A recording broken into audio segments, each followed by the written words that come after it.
Welcome in, everybody. Welcome in. Thank you so much for being here. We surely do appreciate it. And yeah, before we get any further, shout outs to Ted for the tier 3 resub. Dude, love you. Thank you so much, man. It really turning D&D into pay to win. You're trying, I guess. But Yeah, I guess it's not really working. we win if we keep coming back, right? Yeah. There we go. Yeah. As long as the campaign's running, I guess we're all winning. Hell yeah. What's up, Jihan? It's so nice to see you, man. How are you doing? Hope that everybody in the chat's having a great evening. Well, I don't what's up? even know what you said something earlier. Hang on, what was it? I didn't know what you were talking about. Something about love is war. I have no idea what you were Oh, Love Has referencing to. Won is a cult. Oh, did last podcast just do a Black Yeah, Fifth or it's something? really interesting. Oh, I'll and have they have I'll, they have clips from YouTube videos on it, oh no. which are like Okay, live streams from Facebook. I'll I'll listen to that after the session tonight. Then It's a good one. I'm not done with it yet. It's a really good one. I didn't know they released Relax Fits on Mondays. I don't know. Or I don't literally know. I guess maybe they release them whenever they want. I just clicked on it and I was like, "Yo, what's going on here?" I'm usually I'm in a habit of like them lining up with my work because normally their main episodes come out Friday, Fridays, yeah. and then so I listen to that, and then Thursday's like Small Town Murder, and then Saturday I'm kind of like on my own for entertainment. I feel you. But gotcha, yeah. Yeah, for me it's I'll check Time that out Suck. afterwards. Time Suck comes out on Mondays, which if it's one that I want to listen to, I'll listen to. And then I'll listen to that for like 2 days probably because I'll only literally listen to it in the car. And then Wednesdays to Thursdays I'll have to kind of find my own entertainment. It's kind of like variety hour, I guess. Yeah, that's how it goes. Fridays on my way to work, I'll have to kind of continue the variety hour, but then at lunch and on my way home, the new last podcast episode will be out, and I'll listen to that. So That's how I ended up listening to Watcher in the Rain yesterday. I was like, man, I got one more hour of my shift, and like it was like the longest hour. Thank God, please just let it end, because it's like the last hour of my shift, but the last hour of my shift before my 3 days off. And I was like, please let it end. And I was like, oh, I've been looking at Watcher in the Rain. It runs about an hour and 4 minutes. I'll just knock out the last hour with this. God damn, was that a good fucking audiobook. Dude, that's an awesome decision. I need to check those out more. You do. I would recommend if you start with one, do Our Martyred Lady, which isn't necessarily about the sisters. It's about Inquisitor Greyflax and Saint Celestine. But it's a longer audio drama. But god damn, man, that fucking acting in that shit is top notch. Yeah, I've heard that one's like that one was really fucking good. Yeah. It was the first one I bought when I got Audible, and I was like, okay, well, I'm sold on all the Black Library shit now. Not that I wasn't anyway, because I'm a huge fucking nerd for Warhammer. Oh yeah, Black Library. I read a lot of it. I'll be honest. I've read some Black Library that I did not think was very good. Like not well written, I guess. And then I read some. Jacob. What's up? Jacob's saying the Eldar books aren't that great, and it sucks because he's an Eldar fan. He's like, I can't get like good representation for my Eldar. People really liked the Thousand Sons book, and I really like the Thousand Sons as a faction. But man, those books put me to sleep. Faction. They were so confusing. That's what you were saying about Airmen, the Airmen books. Yeah, those are the Thousand Sons books that I was reading. Yeah, they kind of put me to sleep because they were so hard to follow, and I was just like, I don't get anything that's happening. And I get that it's on purpose, right? It's supposed to be told over like thousands of years and to be kind of intentionally confusing, but yeah. All right, well, the talk show's tomorrow, so I'll go ahead and seamlessly transition into Ted. Would you mind enlightening the audience what happened last time for inspiration? I believe we started our little trek through the castle, which little did we know how bad that was going to suck. I think we roamed around for a little bit, ended up finding a trap door, and that's when we got gangbanged by the painting and something else. The rug. The rug tried to smother me to death. Yep. And then the painting joined in and started kicking the shit out of us. The painting never kicked the shit out of you. It cast Crown of Madness on Gore. Which then proceeded to kick the shit out of Flintlock. He fucking almost gutted the poor goblin, dude. Who got really pissed off and cast Levitate and told Gore he was in timeout, which, unbeknownst to me, was going to save the fucking campaign because it then mass slept all of us, including Flintlock, which broke his concentration on Levitate, which caused Gore to fall down and hit the floor, thus waking him up from sleep. Yeah. And then Gore proceeded to beat the fuck out of the painting. Yeah, it was a truly great moment. That was all the dice. That was all the dice, man. if I hadn't chosen you levitate. And that was a risky fucking I almost didn't do it because it's a con save, and I know Gore has a high fucking constitution. But he failed and took a nap for a second. So then we went down the trap door, which I think led to the elevator shaft. The elevator was at the top of the shaft. That's right. And then we noticed that little landing over yonder, so we decided to all be super athletes, except Gore failed. And of course, of all the ones to fail, it had to be the heaviest motherfucker. Luckily, he was able to. He had a magic weapon. He was able to kind of grate it into the wall of the shaft, and we were able to pull him up. And then we got absolutely spit roasted by some phase spiders. Or Alma did. Alma stepped through the door and immediately got fucking. Actually, I didn't even step through the door. I was at the door pulling Gore up with the rope. And then you told me to make a save. Yeah. I just got fucking waylaid. You opened the door before you had your party member up, if I'm being honest. Yep. That was a misstep, but you know, we live and we learn. And then Gore took that personally and decided that spiders were the bane of his existence and triple crit 3 in a row and just murked his entire way through that room. And then chastised us, saying that they weren't that hard. Yeah, that's about right.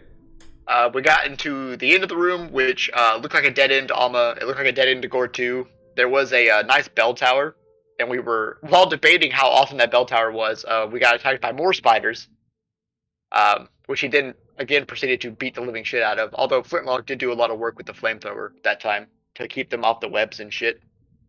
Oh yeah. And before we decided that to give up on the room, Alma on a whim just kind of asked Flintlock to look around since his little goblin senses have a way of picking things up. And then sure enough, he found the hidden door into the vault, and we kept throwing up for about 30 minutes. Swimming in just it. From the sheer amount of fucking gold. We pocketed 1,000 platinum split across the 4 of us. We wanted to take more, but we couldn't because of weight. We wanted to take the entire tower with us once Flintlock made it apparent that it was a portable fortress made out of adamantium, which made Alma throw up again. Yeah. Then we debated the logistics of pushing all the treasure out of there and then trying to get it to close, but then we realized trying to guess the password would probably get us all killed in time. So it was with heavy hearts that we had to leave the rest of the place behind. Although it did come out with a super shield for Cyric, and some other trinkets that we're going to have to get Flintlock to look at when we're in a less dangerous situation. So then we made our way back out. Made our way, I think, upstairs? Upstairs or downstairs. And there was a door partway down the staircase that we went into, and I believe that's where the accountant was. I think he was the accountant. The treasurer. Whatever you want to call him. The guy who's in charge of Strahd's money and chained to a desk. Yep. Who was like, and then Flintlock found like 1,000 more gold, and he wanted to take it, and the guy was like, "Nah, Strahd will fucking kill me." And then I was like, well, you know, you could help us out and tell us where, or how to get down to the bottom levels or something. Oh no, the Heart of Darkness.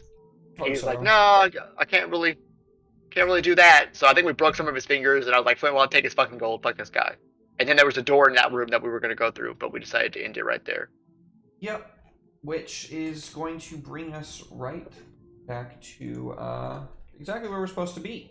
So, the muffled screams of the man as he's biting into his cloak.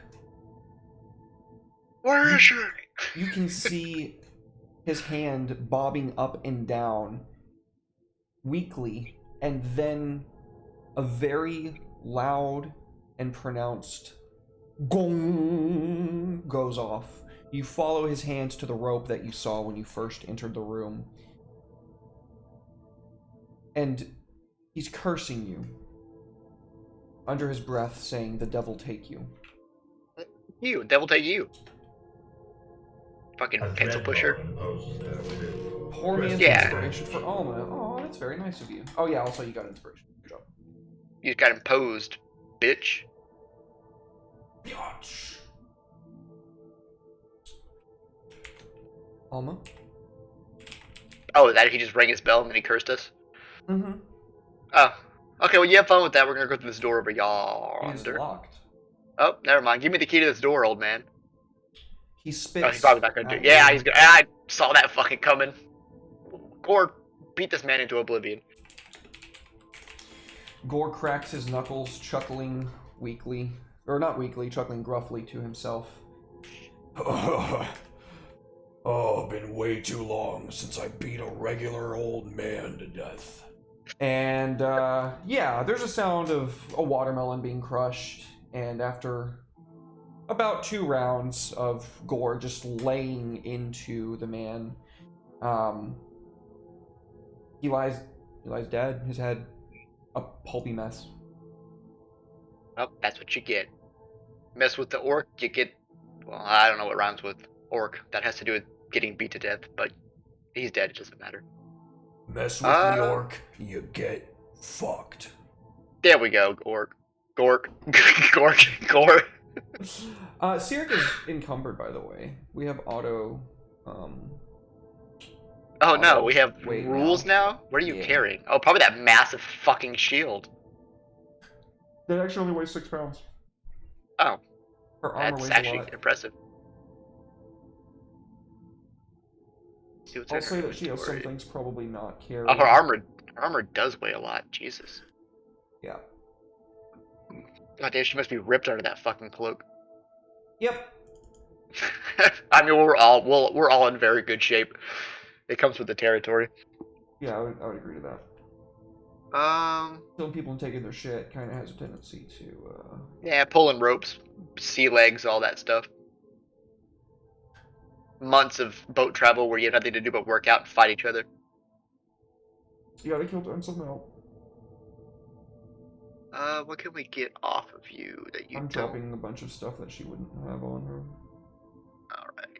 She still needs to drop 12 pounds. Torches. Sorry. Well, what happened to your diet? How are you carrying 20 torches? Carrying 10 torches. Yeah, no. And we'll also drop her mess kit. And she cannot... I need to drop 1 more pound, actually.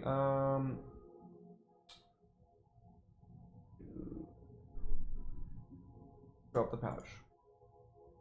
Okay, so she is at her maximum equip load. If she takes another pound, she will not be able to move very well. She'll have like half movement and shit. The gobbo is, however, 100 pounds overweight. What the fuck are you carrying? 1,000 gold and 250 platinum for one. It's gotta be the gold, because I thought we were good when we had the platinum. He's also carrying 2 blunderbusses and a black powder rifle. Why do you have 2 blunderbusses? I put them there at the beginning of the campaign to see if you ever found them. No. Yeah. I don't think he needs it now, right? Because he's got his fancy gun. It's... I mean, yeah. Situationally. Let's see. Did he leave those at the grinder? Yeah. Yeah. The fuck is Pitten, and why is he carrying 40 of them? Pittons are what you use to spike into walls that you climb. Oh, those are useful. Mm-hmm. Okay, so that removed... Gold did not weigh him down very much at all. Well, that's good. He's still carrying about 75 pounds too much, though. Jesus Christ, where's it coming from? Is it the platinum? A lot of the shit that he just picked up, honestly. See, the helmet weighs 1 pound. The alchemy jug weighs 12 pounds. He's got 3 pistols for some reason. He doesn't need 3 pistols. It's just like... He's been carrying... He's over here like fucking heavy arms or something. Got 2 light crossbows for some reason. We can get rid of those. I guess we were coming to Strahd's castle, so maybe he did pack heavy. It's like I'm bringing all the weapons. Don't worry, Captain. I got everything. What do you mean? No, you fool. Literally everything. Forked. Okay. He's still carrying a lot, though. Guess you're gonna need to transfer some stuff over to Gore. Yeah, I'm just trying to, like, aside from the blunderbusses, I don't see anything in his inventory that causes 75 pounds of overweight. No, it's a lot of little things, though. It's gotta be the platinum adding on to it as Already well. took it off. Oh.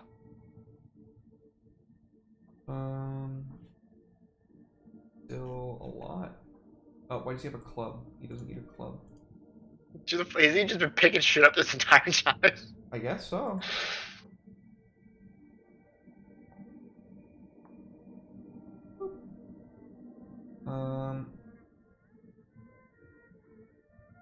Needs to drop 25 more pounds.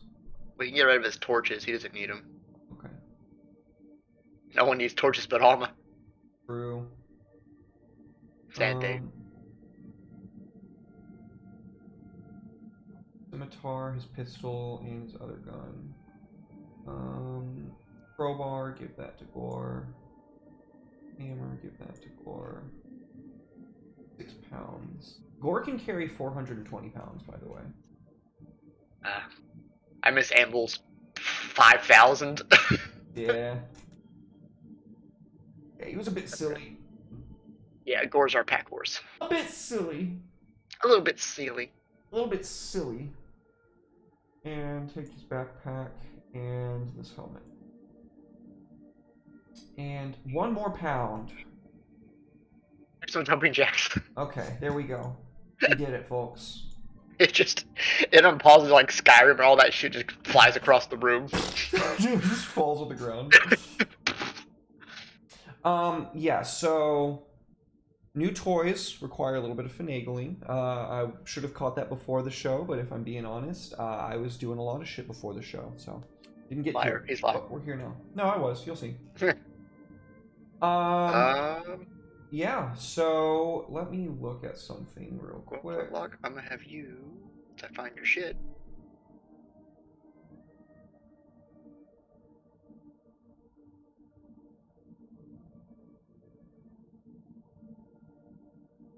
Go ahead and roll initiative for me, please. Oops. For everybody. Everybody.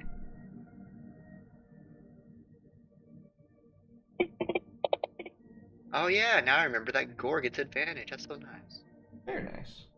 Very nice. Does Sirik have advantage now too because of her shield?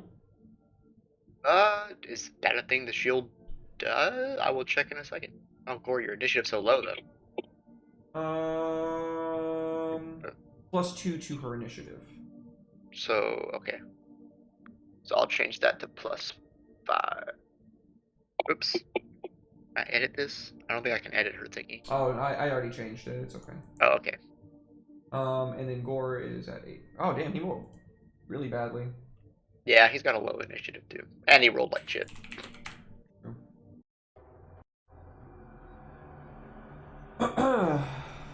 Okay, Alma.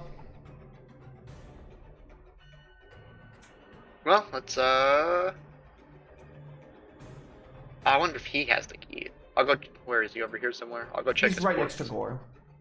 Yeah. Okay. Check his corpse. Okay. Yeah. Ruffle through his pockets and see if he's got the key on him. As you rifle through his pockets, you find in the inside stitching of his coat, there's a silver ornate key emblazoned You fool. with the house symbol for Count Strahd. What is Count Strahd's house symbol? You know, if you want to just minimize the map real quick, you can see it. It's literally. Oh, okay, gotcha. Yeah. Neat. Yeah. You wouldn't believe how hard it was for me to actually find that, though, to where I could use it. It goes like that. You need a transparent PNG and it's fucking bitch and a half. Oh yeah, nothing. There's no such thing as a transparent PNG. They don't exist. Yeah. Let's see. So you well, use he could your have just action given that to to us. get the key. You foolish old man. Ah! From the wall next to you apparates this wraith. And as it does, boop, it creates a specter from an undead corpse that died less than a minute ago, violently. Oh no. Yeah. Damn it, Gore, why were you so violent? He raises the man's soul back, terrorizing it and wreaking havoc upon it, instilling within it a hatred for all life. and it goes right back through the wall. That was spooky. Flintlock's turn. Where they both went through the wall? Can you not see number... Oh, that's the wrong... Oh, there it is. Alright, Mr. Spectre. Flintlock's gonna start blasting. Oh, these little mini ones are nice. Now I can see the screen and actually have everyone's actions open. Oh yeah, it's awesome. Shoutouts to Drabs. Which is... Flintlock's out of ammo. Oh, is that why it won't let me drag it? It says cannot attack while out of ammo. Oh. I was like, why won't it let me grab this fucking dice? Okay. We'll use this then. Wait. His rifle no longer requires ammunition. Oh, Remember? Nice. Not bad. Why would it let me do that? Nice. Aha! We're off to a good start. Ah! Nice. And I say that and then Fantasy Grounds like explodes. Okay, I think I'm good. Blam! For plow. We still have the flamethrower equipped, so that's not gonna help. Dun dun dun dun. Bonus action.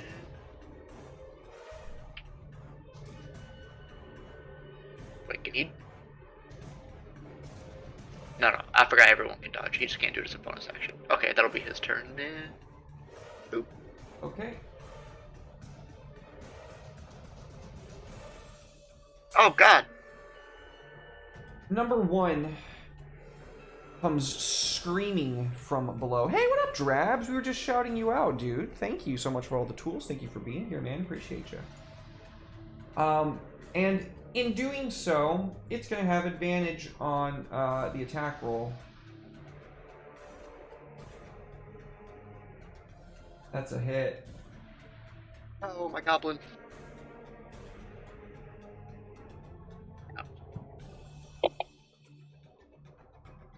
So the good news is the gobbo passes the save. As the creature comes hurling up from below, its fingers rake inside the gobbo, who is quick to jump out of the way and scream as these black marks of like wispy smoke are where he was scratched.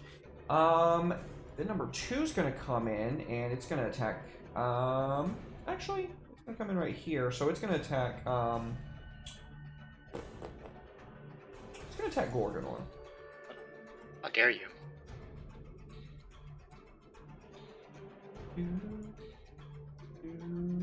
That's a crit. Yeah. Cyric says no. That's good. That's a good call. That's a good call, because that was a lot of damage. Negative 21, put those back on Gore, and instead, we just roll regular damage. That's a choice ability. Yeah. And then I'm going to have Gore make a saving throw. He succeeds. So he also, what was going to certainly be a very, very crippling blow, we can see Cyric lashing out with one of her dead hands and like reaching at the creature, twisting, and then like pulling it down. As the creature's going to like just go straight through Gore, it skitters down and goes back down through the floor. Hey, my strong hand. Alright, number 3 is going to come flying at Cyric, and it is going to make an attack roll on her as well. That is... Damn, that's fucking armor class. It should have hit, but with her new magic shield, she is able to put it up, and we see this ward of like this blue-white frost crystallize over the front of it, blocking the creature from being able to even like move through it, and it merely goes back down below as well. Number 4 is critically wounded, and it is going to try to attack the creature that just hit him, which is you, Alma. That's why I bring it on, bitch. It misses due to your But I'm not gonna miss dexterity. this, you fucker. Well, I say that, and then I'm gonna miss it for like an idiot. Hopefully What's up, that's not Joy the Brother? case. Happy birthday! Happy birthday, Joy Brother. Oh, well, at least I hit. I get used to using these little tabs. There we go. So nice. And then Oh, you're yeah. gonna take this. Max damage. So it goes to swirl around you in this huge arc and make like a passing blow at you as it intends to fly back through the floor. But before it can even like reach you, your blade just cuts it clear in half and it disappears into silvery mist. Nice. That is Siric's turn. Cyric.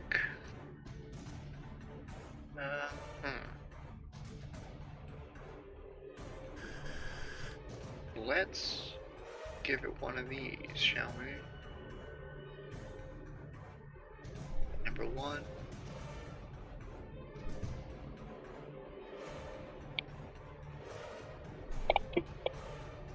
Blam! Wow. She hits it with a sacred flame. Her scythe, wreathed in that blue-purple, scours across its back, leaving these marks on it. Nice. Gorgonor! He's finally going and he's pissed off. Ah!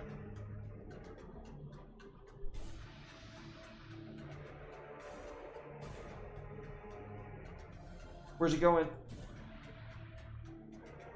He's gonna rage first. Does he have a rage button down here? Doesn't look like it, but we'll just use this one. Boop. Okie doke. And he smash. Nobody hits his goblin except him. Leaps over the desk athletically. Oh, there is a rage effect, Dreb says. Is there? I don't know where it is. I haven't looked at everybody specifically, but I trust him. Oh yeah, it's rage down here. Spells, cantrips. Is that it, or is that the one that you put in? That's the one. That's the one I clicked. Yeah. I mean, maybe that is the rage one. I don't know. Yeah, I'm really not sure, but it looks like it is. Yeah. Yeah, I think that's it. That's what we've been using, I believe. You get hit with this. Oh, I can add it from the spell list. I'll make sure. And you goes this. There we go. I added it. Thank you, kind sir. You're welcome. The specter disapparates in another silvery mist from Gore's attack. that one's much nicer because it actually adds his melee bonus. Nice. If you want me, I can just take the old one off, and then you can apply the new one. Yeah. That'll be good. Thank you, Drabs. This stream is sponsored by Drabs.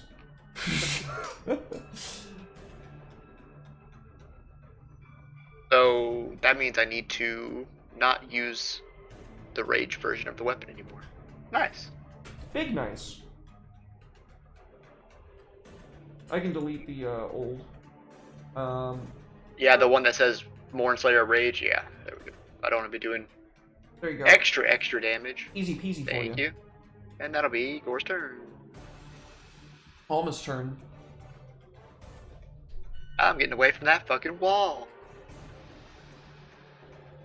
Since I can't see anything, I will dodge.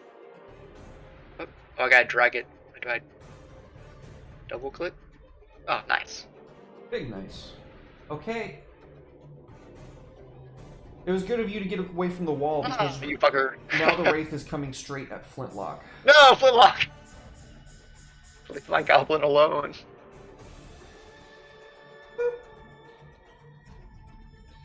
And he does hit. And that is a lot of damage. No. No. Oh my goodness.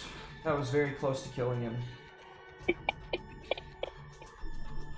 Good thing he passes the save too. So even though the Wraith does come flying out of the wall straight at Flintlock, and he does grab the goblin and lift him up by the shirt as the creature is going to wrap this huge yellow, like, light-filled, winnowy maw around the gobbo. He, at the last second, pulls out his pistol with no magic rounds or anything, but the puff of smoke and the ignition and combustion process do temporarily disrupt the wraith's head, causing it to drop him to the ground just short of dying.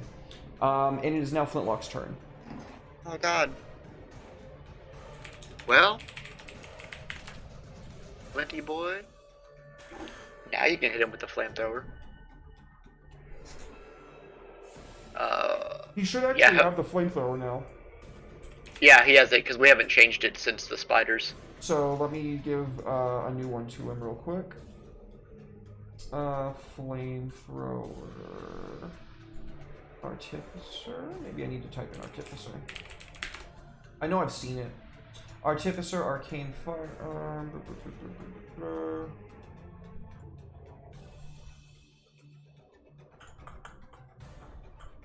There's a lot of stuff for Artificer on here. Wow. Yeah. Okay. There's this Eldritch Cannon. I think that's... Is that it?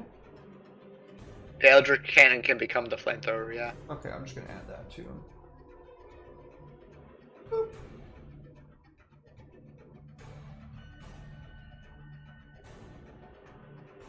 That explains everything. Is there one that actually has everything on it? Drabs, do you know?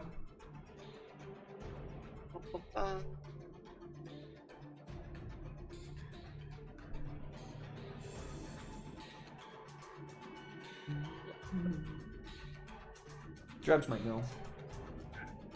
It might not even be in spells, who knows? You think so? Not sure? Okay. Well, we know that we can have him make a dexterity saving throw. Yep. And he passes. He will take half of 13. He will actually take half of that because as the fire wreaths around it, you can see the flame itself seems to die out in contact with this wraith. No. And so rip. Ah! Oh yeah, I forgot you two motherfuckers went off. Yeah. Because I hope Strahd doesn't need the documents that we just lit on fire. Yeah, I would say that probably the fire didn't really spread too much, actually. That's good. But Flintlock still has his action, because that was his bonus action, right? Or is it his action to put it out and then his bonus action to fire it, or how does that work again? That's a good question. He didn't have it pulled out yet. Would you agree again? You can do so. So we already had him made. I'm gonna say bonus action, but he can't. He had to shoot at disadvantage with this thing next to him. So. Aww. Ah! Drabs, what a sweetheart, giving a little cure wounds to the little gobbo. How could you say no to the little gobbo? He's getting his ass torn apart these last sessions. He really has, you know. He really has. Thank you, Drabs. Yeah, I figured that wasn't gonna hit, but it was worth a shot. No pun intended. But thank you, Drabs, for taking care of the little bean. The little bean. On the other side of you, Alma, the specter that went through the floor as if it went down in one big arc and then back up, is now coming up from beneath you. Hey, fuck you, Spectre. If you come up from the floor beneath me, you might be a psychic vampire.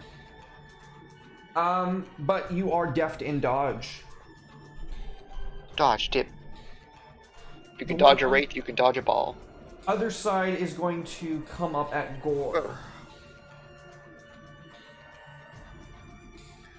That's another crit on Gore. Yeah, I don't think Cyric can. Once per long rest. Yeah, I don't think she's high enough level to do that more than once. Ouch! Well, at least he was raging that time. Yeah, it doesn't matter, it's necrotic damage. Oh, never mind. He took all of it on the chin. And no. on... Oh, that's so fucking bad, bro. No! His hit point total is reduced by 23 until he finishes... Is it a short rest or a long rest? That is unfortunate. Finishes a long rest, yeah. Oh no! Everything's... So, That's not good. Let me, life drain. I don't have an effect for life drain, actually. Okay, well, we're just gonna have to remember that he cannot heal past, 23 hit points of damage. Yep, that is unfortunate. So 49 is his hit point maximum right now. Okay, yeah, this wraith comes out from straight below him, and he was looking like he was about to react to the one that just came out at you, but no, he absolutely was not expecting this. It comes straight out, rips into him, and rakes across the front of his chest. We can see this smoldering black mist leaching into his skin, and also misting off into the air around. And that is going to be Siric's turn. They did not go back down this turn, by the way.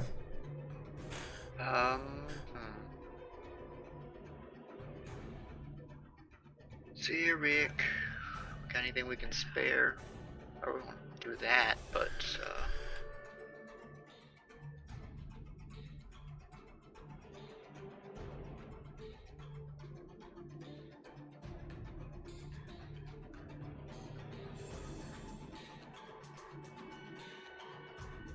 yeah, that gong trick is a motherfucker, dude. Let's see. Which was based on the 10.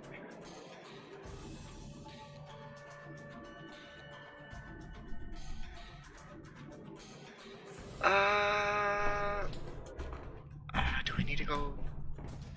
No, let's not do that. Let's not do that yet. Let's just give them one of these. We're running low on spare slots. Spare slots. How? I'm sorry, but it actually passed the saving throw. It says success. Oh, does it not take half on Sacred Flame? No, it's a cantrip. Oh, Cantrips whoops! are I was save or thinking suck. of. You're good. I was thinking of something else. Nah, it's all good. Cantrips are always save or suck. Bum bum. Oh, okay, Gore. Time to get your vengeance. You're not gonna just sit there and take that. I'm mad! Give me old reckless attacks. Crit on him, Gore. Show him what it's like to be critted. Oh, at least hit him. That's also good. It was a dirty 20, you know. He wanted it, but Want it harder. Hate harder. Take it. that's a dead wraith. We'll take Spectre, it. sorry. He cuts down this one in 2 swift swings. It's like trying to lift him up off the ground, and before his feet are more than just a couple inches, a flash like lightning, and there's only mist. He very quickly falls back to his feet. We'll try to get over there. Take care of his little gobbo. Hey, it's a me. It's me, Alma. Damn it, I should have made her an Italian plumber. Oh, that would have been way better. Could have just jumped on these motherfuckers. Let's see. How about we crit on this guy on? Crits are nice. That's half of a crit. That was actually an 18. Oh, you rolled a 10. Oh, okay. I thought it was a natural 18. Well, I literally thought it was a natural 18, and then when I saw the 18 down at the bottom, it confirmed the wrong information to me. confirmation biased. Yeah. I think we still might get him. Not close enough. You know what? Nah. I will Beyblade him.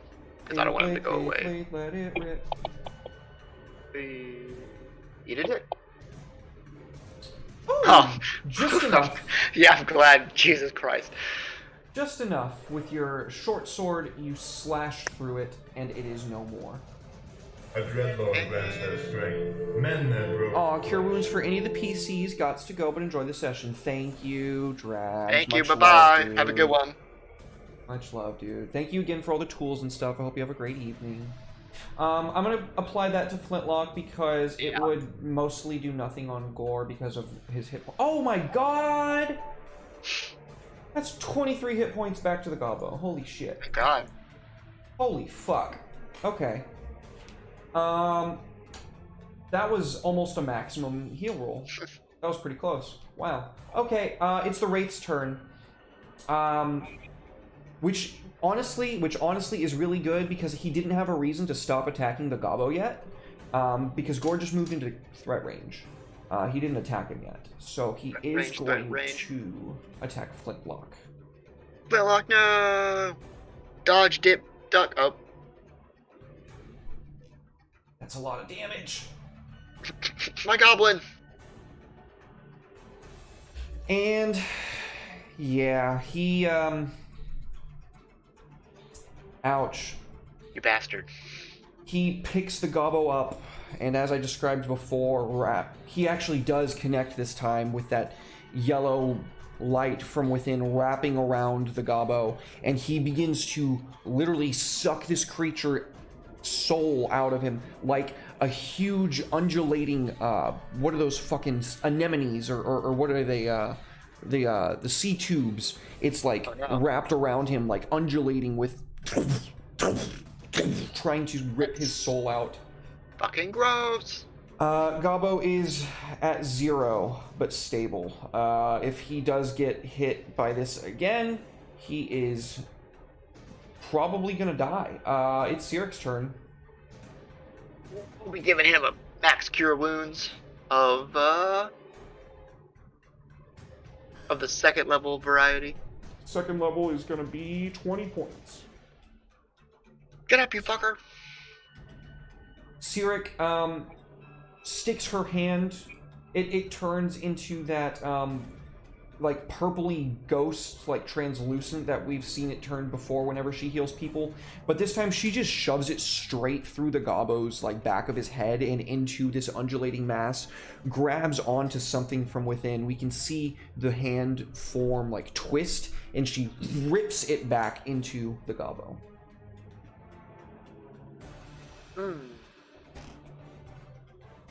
Alright, Gore. Time to get our tank on.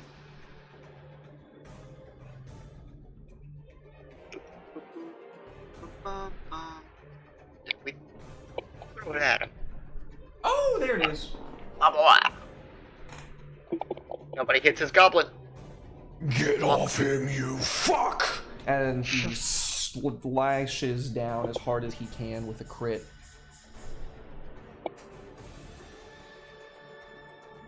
Go ahead and hit him with the disadvantage. Fantastic. And that brings it to Alma's turn. Maybe we can flam over there. Whee! You fly across the room. Alrighty, Alma. Now if we could just fish a crit.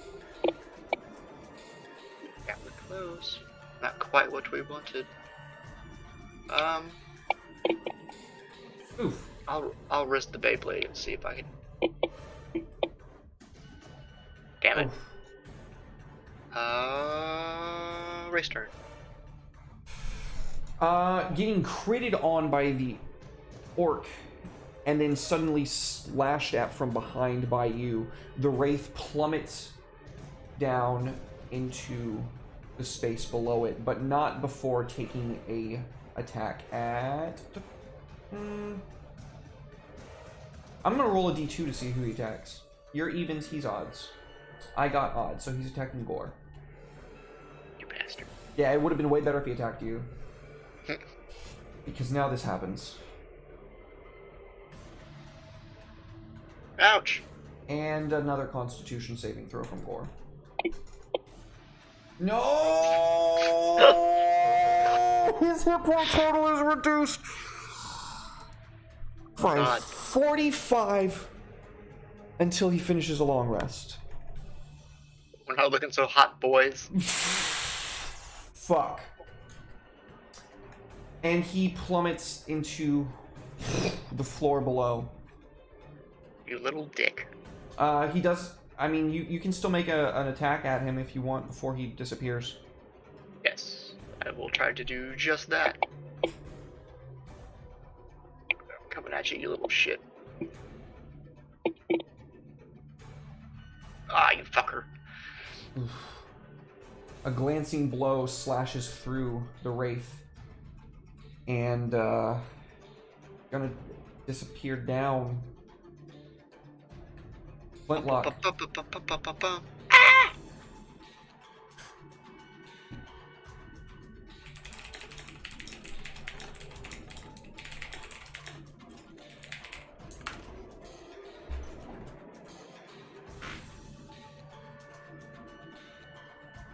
Your cure wounds now.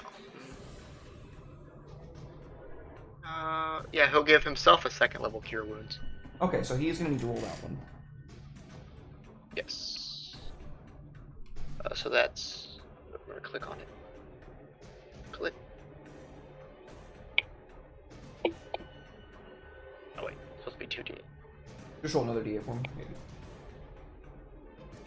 Okay, so we see Flintlock take out a small, like, glass vial and, like, shake it violently before stuffing it down his pistol barrel, and then when he pulls the flintlock back and fires it, it turns to this dust that, like, shatters into his guts. And even though it causes him some pain and he bites down when the glass shards break into him, those wounds are the quickest ones that, like, instantly just heal up. But then we can see the rest of him beginning to, like, slowly mend. Some of the necrosis dissipating on his skin. That's good. Alright, Cyric. Let's see. Things aren't looking good.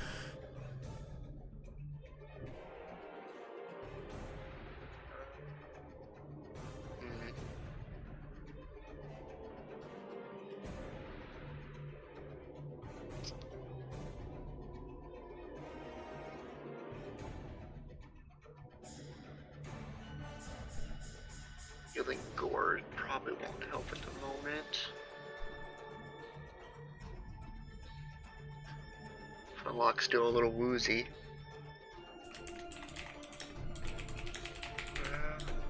I guess we'll toss him a first level cure wounds. Nice. Gore, I don't know what we're gonna do with you, friend. He is looking very wounded. He's... oh man.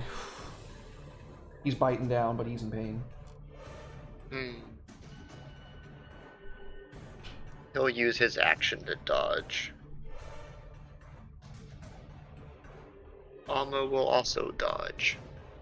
Okay. Point. I know he's already dodging. Oh, I'm clicking it on his, that's why it's not working. There it goes. Alright, that's Alma's turn. As the Wraith comes spiraling back up, he is going straight for Gorgonor. It's a good thing that Gore took dodge. Well, he sees a weakness, and Wraith is still intelligent enough to go for it. Yeah, Gore's not looking so good. But luckily, just in the nick of time, as if the sword itself is moving outwards, Gore spins around, and we can hear the sound of as the Wraith's claws scrape along the magic blade's edge. And it is Flintlock's turn. Flintlock, now defend the orc who was defending you. That was almost a crit. That was almost a crit. You'd love to see it.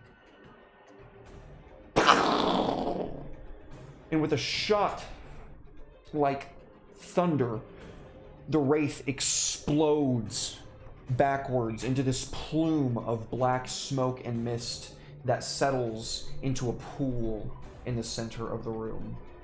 This oily substance begins to sink down, and you can see it begin to leach through the cracks in the stonework. And that is where we are going to take our first break. So don't go anywhere, anybody. We will be right back with more Curse of Strahd, Rise of Alma.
Welcome back, everybody. I sure do appreciate your patience and waiting. And it is time for us to get right back on into it. So, I believe you'd like to make an investigation intelligence check, is what you said, with the Gobbo before everything kicked off? No, that was because I was looking for the key, but then Alma found it.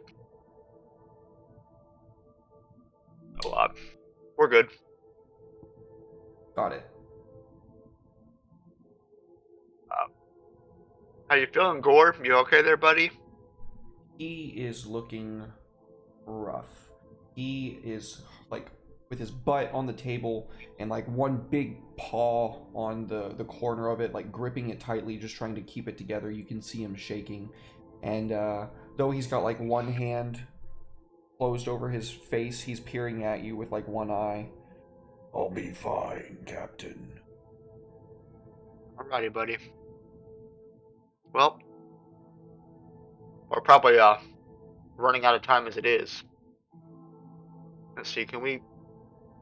He's reduced by what, 40 something? 45.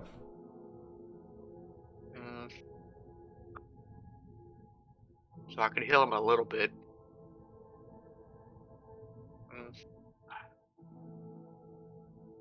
Does he have a... I think he's holding one of the potions, if I'm not mistaken. He does. He'll take the regular potion of healing that he's got on him. Okay. So, as an action, he'll receive the full 10 hit points. Yeah. And that is... Can't do much more. Yeah. 45, 72 minus 45 equals... Yeah. Yeah, he's about at, like, 3 points away from maximum. That's not good. Flintlock is alright. Oh, let's go open this door then, shall we? Before you do, the Gobbo, while Gore is tending to himself, begins opening the other chests in the room. Alright, yeah, I guess our chest in here. It's a lot of copper.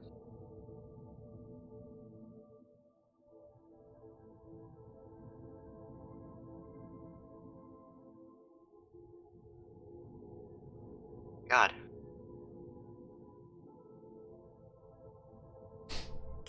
So, in the fourth chest, there is a large tome. The covers of this book are inlaid with gems and gold filigree. Inside, the pages are thick vellum of the highest quality. This is what it looks like. That looks important. We'll definitely take that. And the 500 platinum that's in there with it. Alright. So, let's go ahead and open up the old party sheet. Go to inventory. And I will drop parcels in here. I'm going to assume that Gore is going to be carrying all of this. Yeah. That would be a safe assumption. He looks a bit nonplussed by this, but knows that there's probably not really any other way around it.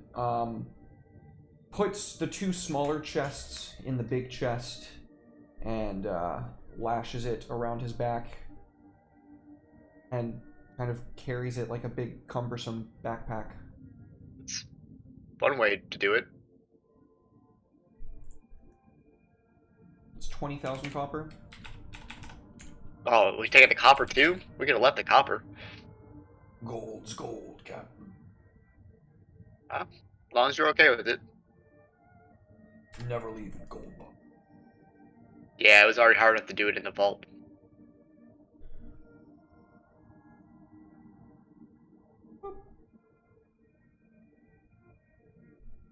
I just dropped the whole thing on him. I could have done that all along. Nice. Okay. Well, that takes care of that. Sweet. Way to go, Flintlock. I can smell it. Yeah, that schnoz of yours is always sniffing out riches. You don't call me the rich sniffer for nothing. Nobody calls you that. They could. They might. They should. We will, well, hopefully this is the right key. We're about to find out. When you put the key into the lock, there's this static discharge in the air for a moment. And you find that the door is unlocked. Yay, we did it. Boop. I will What's give you a behind? description in a minute. Door number 1.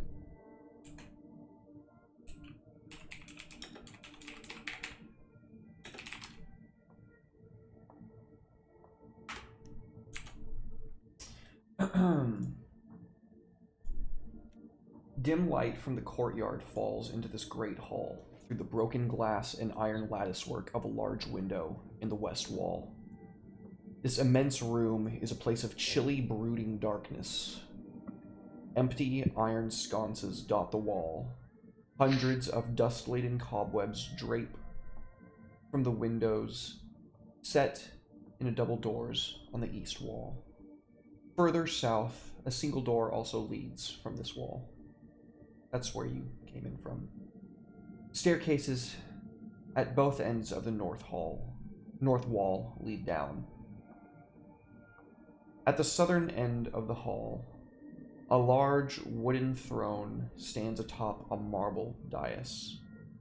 The high-backed throne faces south, away from most of the room. And it's a little bit different, but I'm actually going to need to play a video real quick. Shouldn't take long.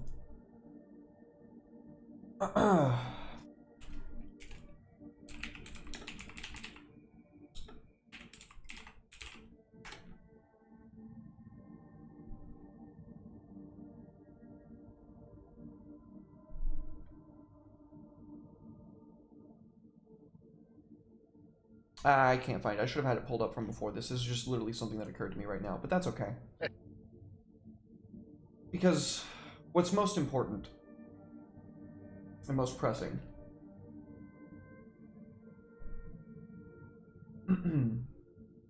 myself situated over here.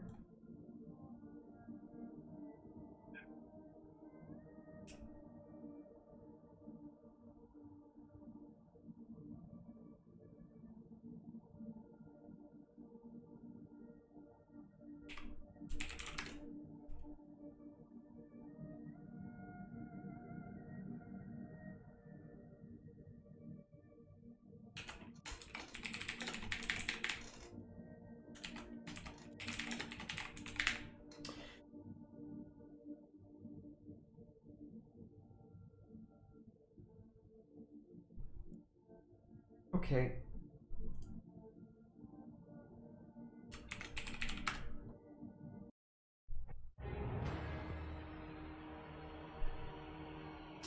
What you see on the opposite side of the window, kneeling at the foot of this throne, elegantly silvered armor wrapped around these two individuals' bodies.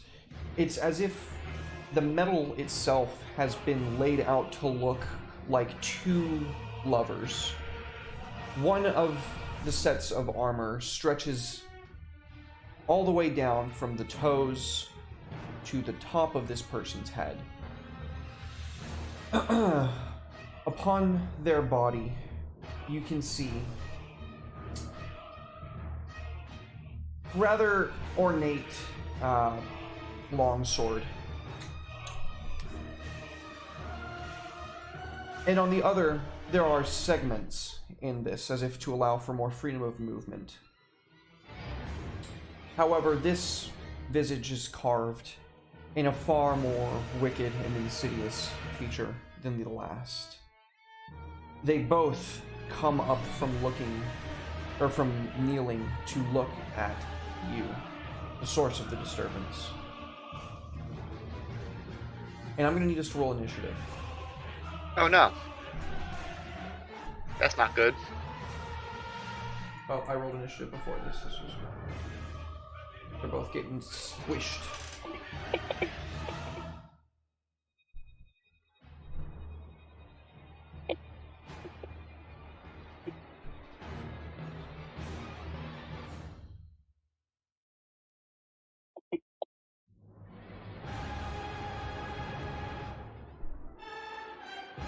Okay.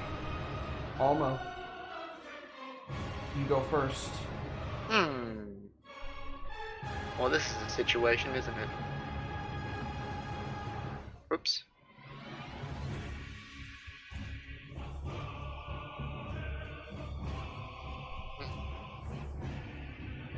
Well, nothing to do but do it, I guess, boys. Wait, hang on. Would that be...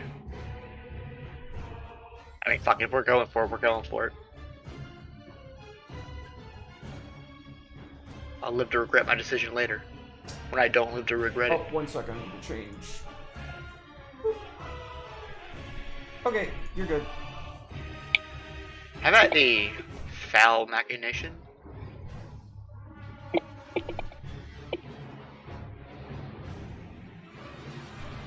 Because I'm scared, I will dodge.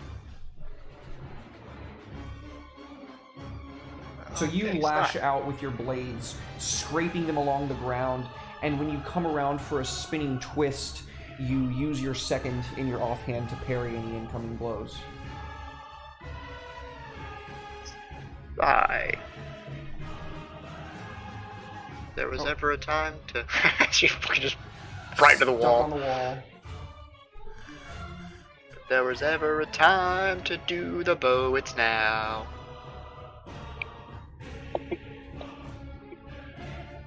Okay, I wanted you to crib with the bow side, but I guess at least it's out. So when she pulls out the codex, the words come off the page, her scythe becomes the bow, but when she pulls back and lets loose the arrow, faster than you would have thought possible, next to you the defender reacts and just strikes the arrow out of the air, shattering it into figments of light. What a dick.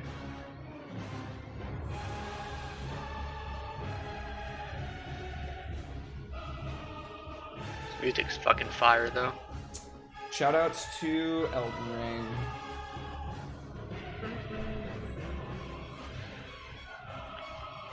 Alright, flintlock. Just because I think... Does that take an action to do?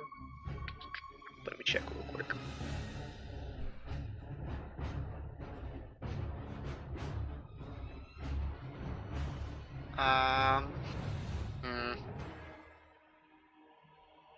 Okay, we'll just go like this.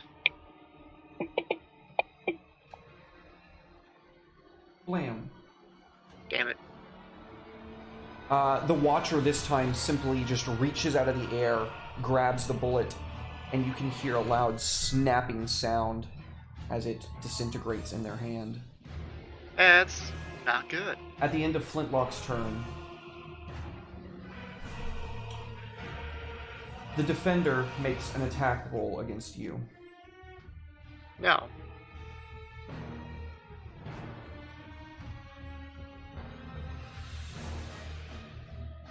Oh man, you were really fast Ouch. with that parry, but his blow was just impossibly strong, and he lunges forward, the longsword biting into you. I'll just half whatever that's gonna be. Okay, so you take 7 damage instead of 15. That will give you back to 14 hit points. Okay, and also, next to you, the Watcher.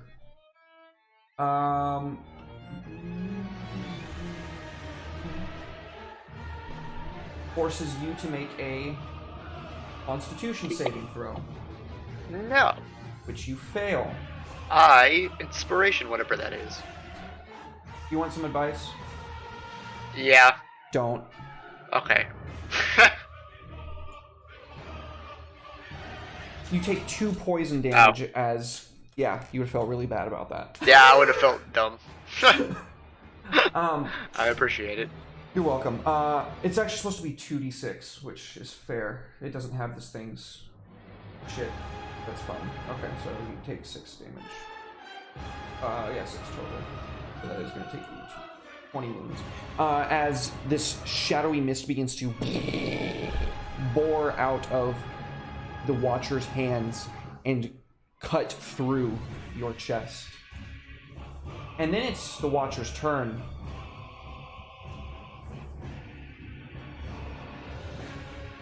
And the Watcher is going to slam both of its hands together, twist them around, and when it breaks them apart, that mist that it was just like boring through you is now cascading over both the Watcher and the Defender. And they disappear. Gor's turn. Like they cast a veil over them, or they're just not there anymore? They cast a gotcha. spell. Okay. I didn't know if there was like darkness over Alma or something. Nope, twin spell.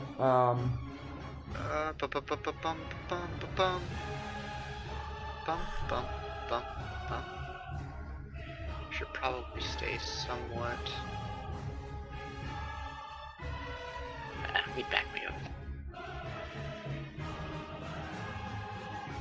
Then, let me reapply his rage. Well, I guess he's still raging, so it'll be fine. Well, no, let me refresh it just so the duration is appropriate. He's getting very tired, but he withstands. Why is he dodging? Because you applied dodge to him earlier, and it hasn't ran out the time yet. Thank you. We will put that back on. Boop. But before Alma goes,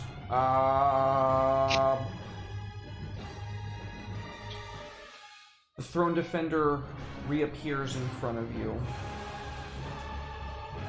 And he's got advantage on this attack. And he crits on you. That's gonna hurt. Oh, ouch. yeah. As he reappears, he simply stabs you through the guts and tries to, like, twist the blade and rip it out. Indicating more longsword damage coming at you. Oh, Jesus, he's so bloodthirsty. That was a 19. Please stop.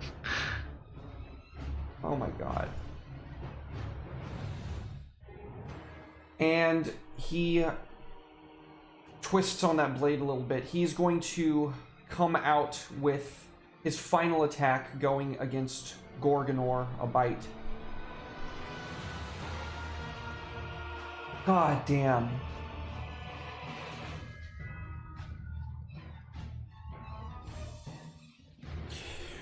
Because Gore partially resisted, when the creature's, like, mouth region opens up, you can see that below where the helmet is, like, sealed, there's this neck where the creature's actual head is, and it sinks its fangs down onto Gorgonor. And that is Alma's turn.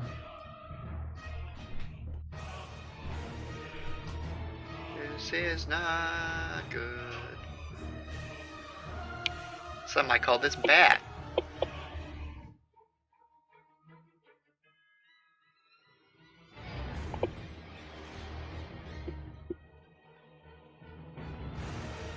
You get good damage into the creature.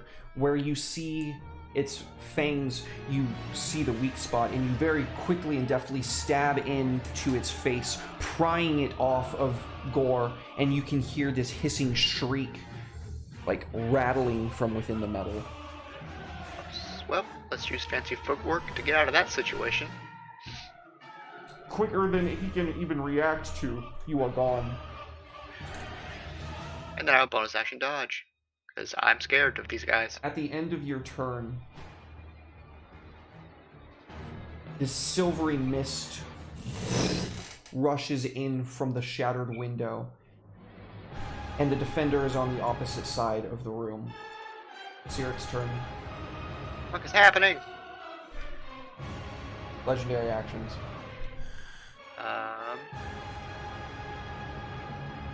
We're in a pickle.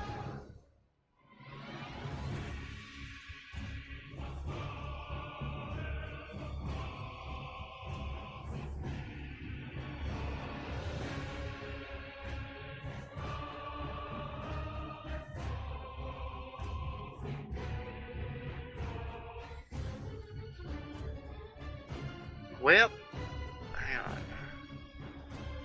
Well, yeah, might as well. Yeah, she's still Guardian of Faith. She's gonna cast it on who? That's not the cast, she's gonna cast on the square right here. Oh, Guardian of Faith. Yes. That's the 4th level spell? Yes. Nice. Just I should have that in the effects.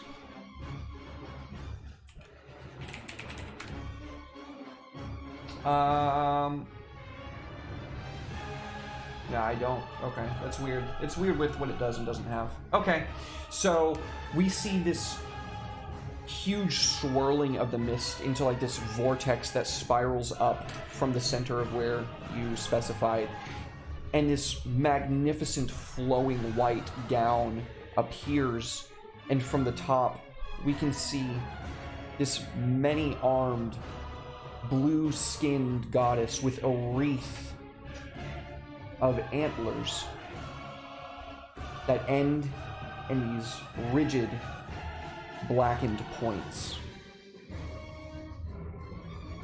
dun, dun, dun. I don't know how best to represent that. Draw it here. How big is it? Size large.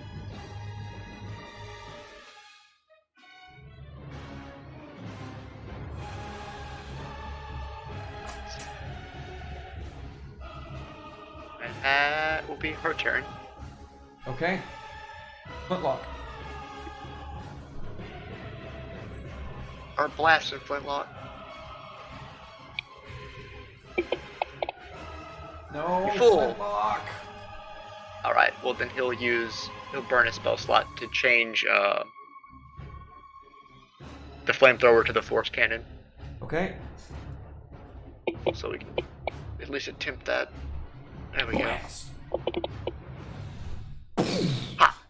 Yeah, he shuffles that like big muzzle thing that we've seen on the front of his pistol before, and he fires it down his brass cannon, kicking it to where it like just like slams backwards, and it's like facing the thrown defender now. And when he like pulls the rope on it, it blasts some shards of armor off of the front, and you can see within this like blackened ancient corpse. Interesting. But yeah, book him up, Flintlock. Okay. The Watcher reappears. Yeah, I was afraid of that. And...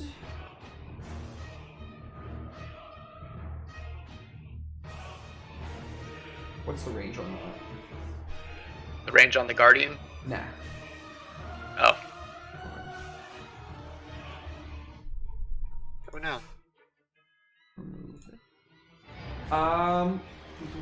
Where'd you go?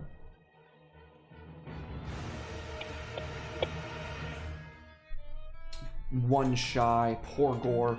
As the creature lashes out one hand, we see this wave of force like rippling up from the ground, and this black leash just pulls taut of this deathly cold energy, and Gorgonor is paralyzed. Oh.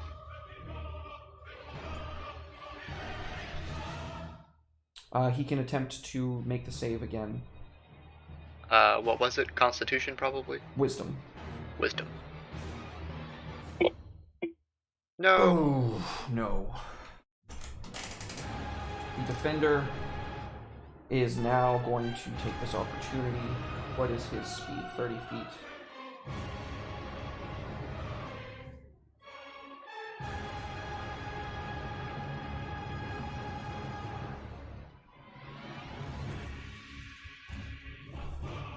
Damn it, dude. He'll get popped by the Guardian if he does that. He's It within won't stop guardian him. range? Yeah, 10 feet of the Guardian. Okay. He'll get hit, but it won't stop him from hitting Gore. So he takes instantly how much damage? Nah, he gets to roll a save.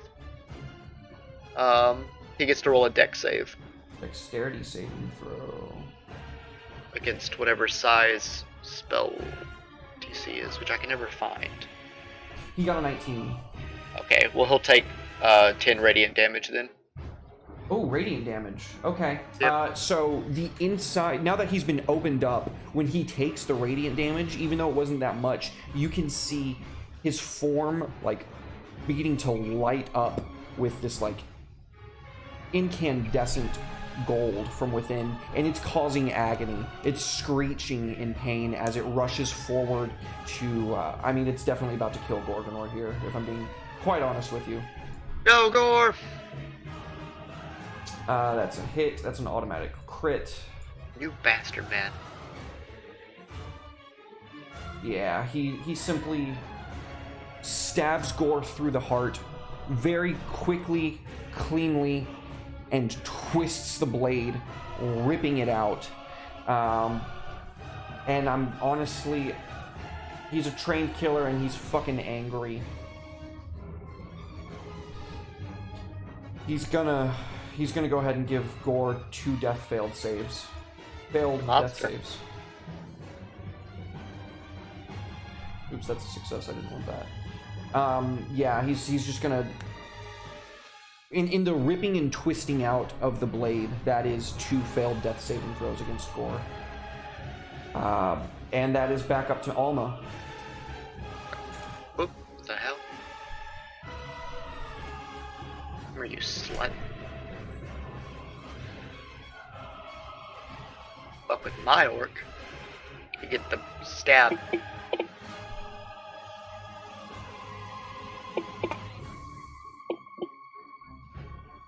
Oh yeah, that's good damage. You come hurtling at this guy, like flipping boot over fucking fist and stab down with both of your blades into this creature's chest. You can hear it shrieking in pain all the more, and it just bats at you, trying to get you off.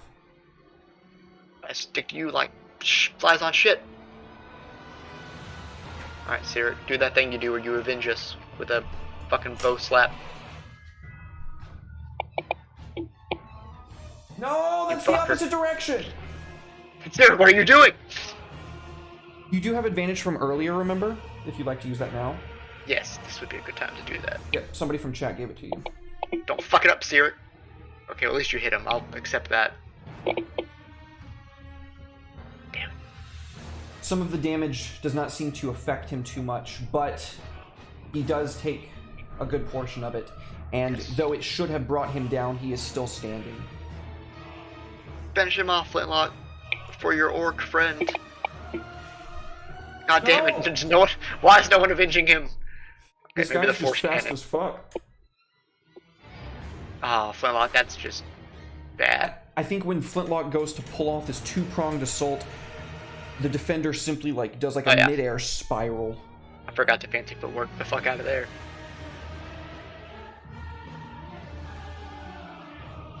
The Watcher.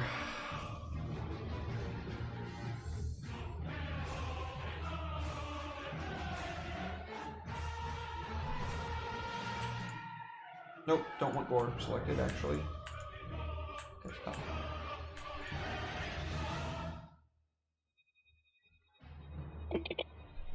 That's a lot of shit that just happened. This is gonna hurt. Oh, then I will use my inspiration on that one. Oh yeah, I will certainly try again. Ouch.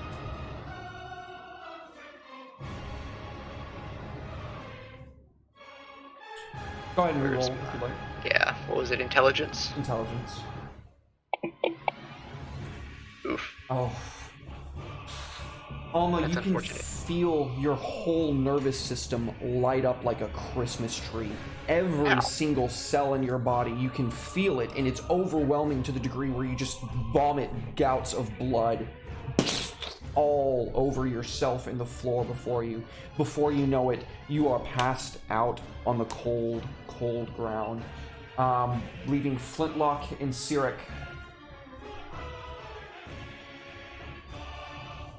Oh, jeez. And Gore has died. Damn it, you fuckers. They're looking precarious, boys.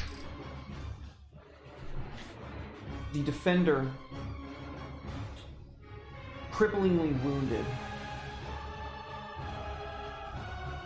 has to make that save again because apparently Sirik passed her saving throw. Yay. She showed she has Warcaster. Oh, that would explain it. Wisdom saving throw. He fails. So he takes Nice. the full 20 damage. It's Dex. Dex. That was still not going to be enough to pass her DC. Nice. Eat 20 radiant damage, you fucker. The creature begins to scald in the armor, and it, burning in agony, shrieks as it reaches out to finish the job that it couldn't do. And that's Alma's turn with the death save. Failure. Sirik's turn. Sirik, do we even have? We have one spell slot left. Okay, well, fuck it. Give her a level 1 cure wounds. Alma wakes up, her eyes snapping open. The good news is, because you were knocked unconscious, the synaptic static effect is no longer bothering you. I'm alive! Alright, Sirik. Actually, that would take your action. And you don't have a spell slot for bonus action, so that's that. Hey, actually, you should use it as a bonus action. Can she do that? Healing word. Yeah, that works. Just to get Alma up. It's 2 less hit points, but you're not going to survive anything by 2 hit points right now. That's also very true. Get over Actually, here. no, you it's fucker. not any less, is it? No, it's not any less, actually. Oh. Well, I'll remember that next time. At least with your, if you're unconscious. Yeah. Okay then. Come on, Sai, where are those crits that you always do? Ah, come on. She's teasing That was you. close. She's edging me. This is not the time. Oh good. His paralysis wore off. So she snaps an arrow that hits the Watcher square in the head. We can see the snapping of the armor, and it is before the Watcher's turn. Alright, Flintlock, I need you to make up for those 2 misses. Once FGU stops exploding.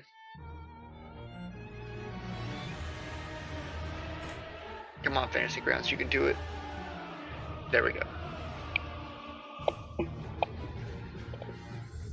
Flintlock, this is not the time. Jesus Christ. At the end of Flintlock's turn, the Whoa. Watcher is teleported to the other side. And using their 3rd ability legendary action, it places its hand inside the defender, and it rises back to its feet. Not good. There's this pale blue light coming from within, and when it snaps violently back into place, its head slowly rises, and its blade does the same to look at you, Alma. Captain, Fuck you. we might want to get the fuck out of here. Now fuck these guys, they killed our orc.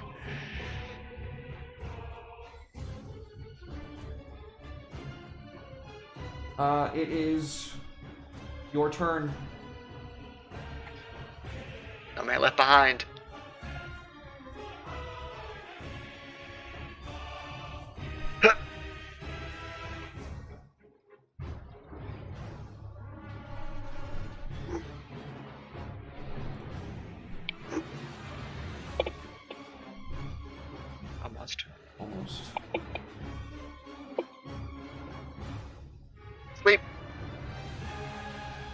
You stab into the creature. Shit. And with your second blow, he deftly parries it away with his sword. Siric's turn.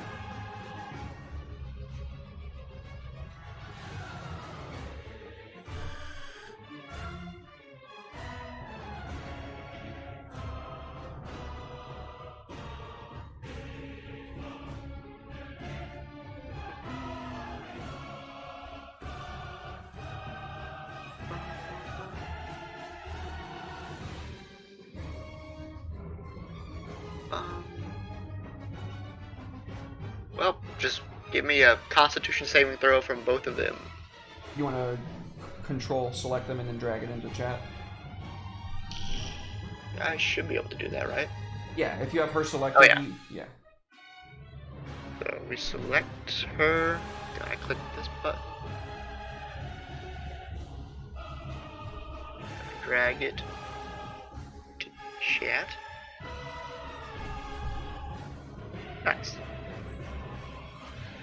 One failed.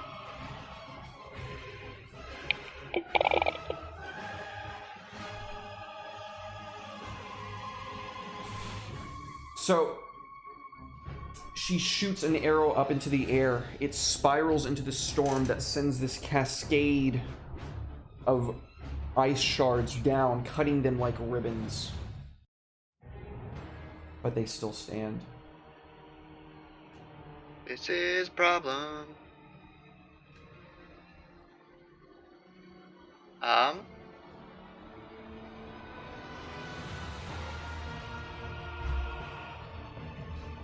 She will bonus action greater health potion. Okay.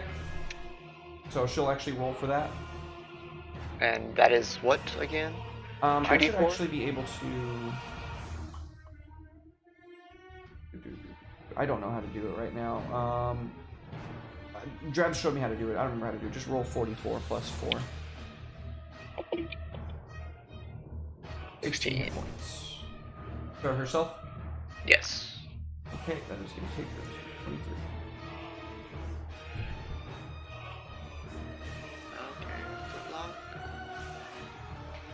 Do me a favor and remember when she has her bow out, she can't have her shield equipped. It takes 2 hands to use. It's a size large bow. Gotcha. I feel like we really need you to do something, buddy.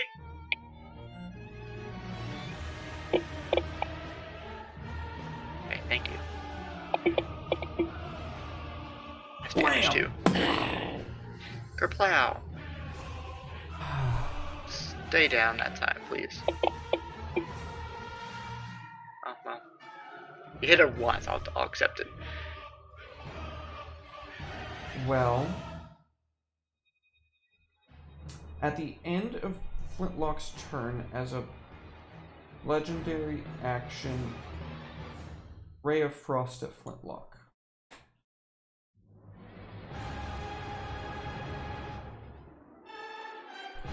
Oops. Nope, stop doing 2, Derek. Thank you. And a snap of cold freezes his hand to his rifle, and he yelps in pain. It is the Watcher's turn.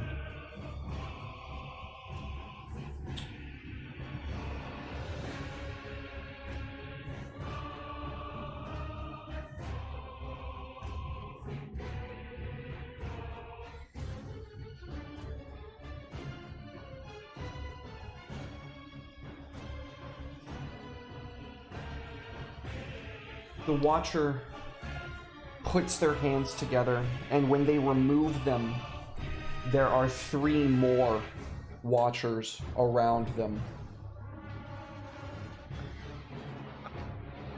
Your turn, Alma.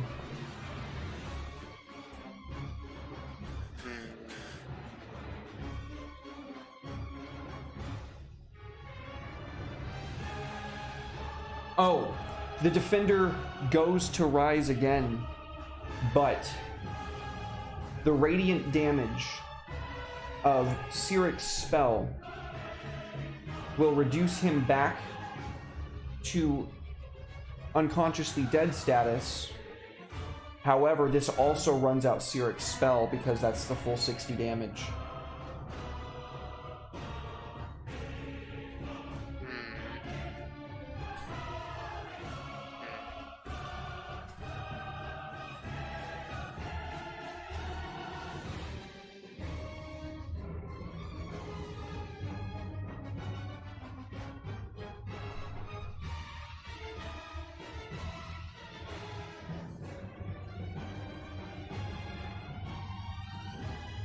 That's risky. But would it matter if I didn't do it? Yeah, because she's got mirror image up.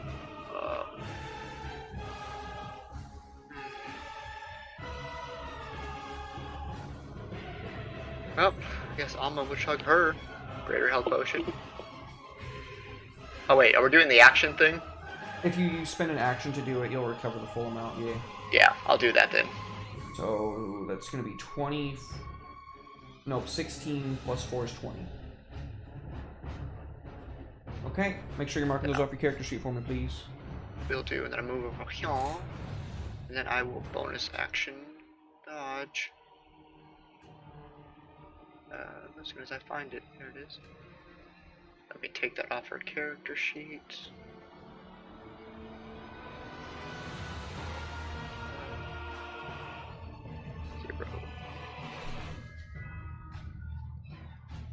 Oh, there it is.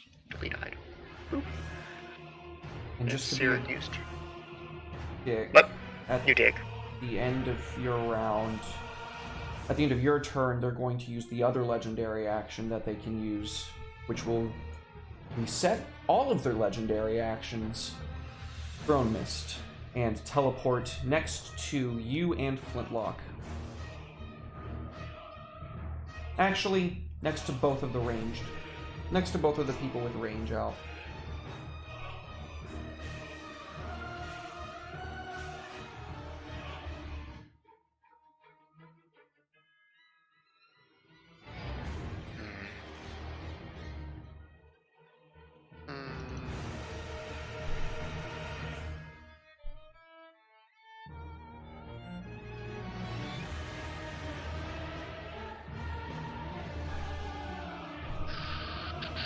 I'm literally biting my nails because I'm stressed out for you, if it makes you feel any better. I am too. I'm stressed out for myself.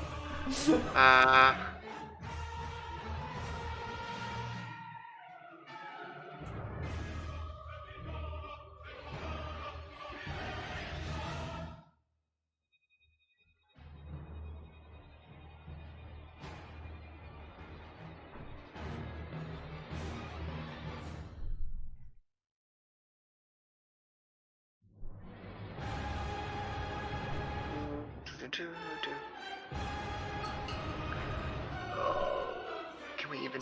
Is nuking even an option?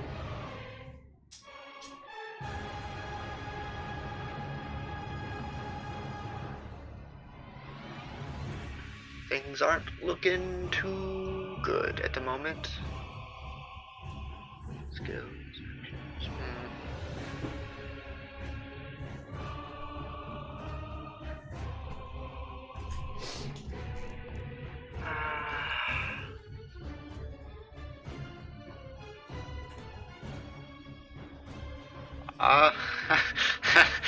Why does it always come down to shit like this? Because you're a high-risk, high-reward player. It certainly is coming off that way, isn't it? I'm gonna need a dex save from her.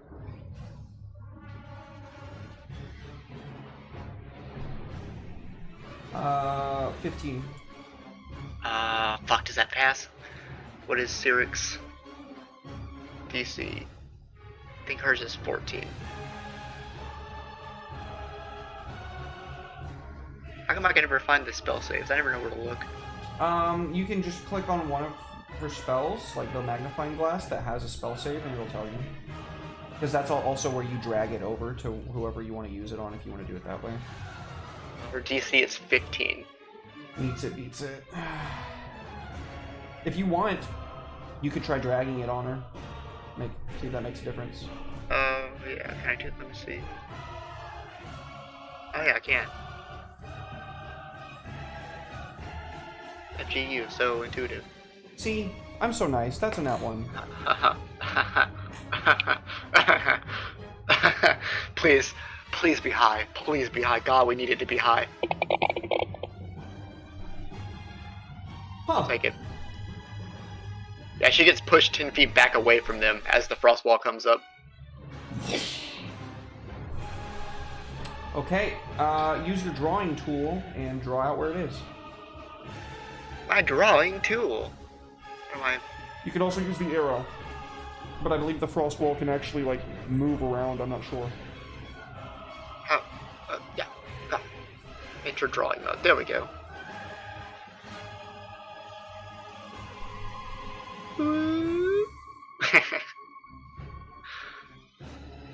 Sit there and think about what you did. How big is it? It can be up to 100, I think. Up to 100 feet? I don't know. I did it for the damage. I'm trying to nuke her. That's my only objective right now. I think that's the only chance I have of winning, is if everyone pulls the fucking shit out of their ass. Right here, right now.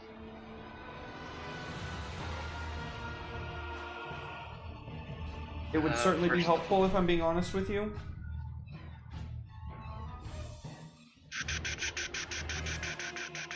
Let's see, let's see. I don't want to draw anymore. Exit drawing mode.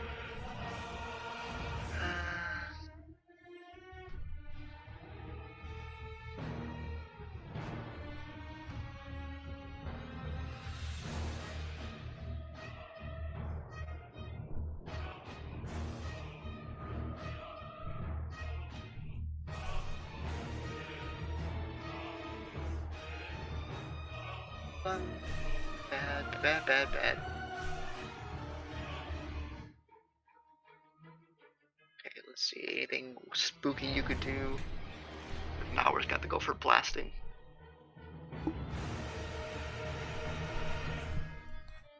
Sure, you don't have any abilities. I don't.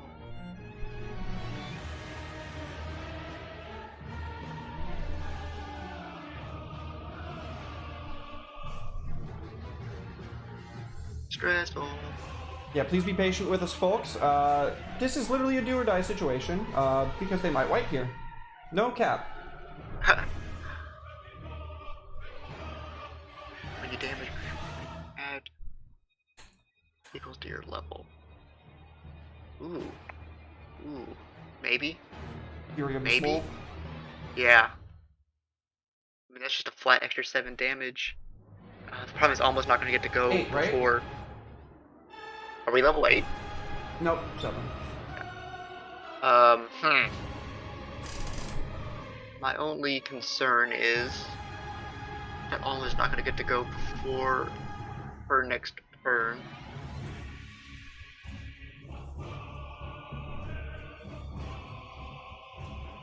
Shooter.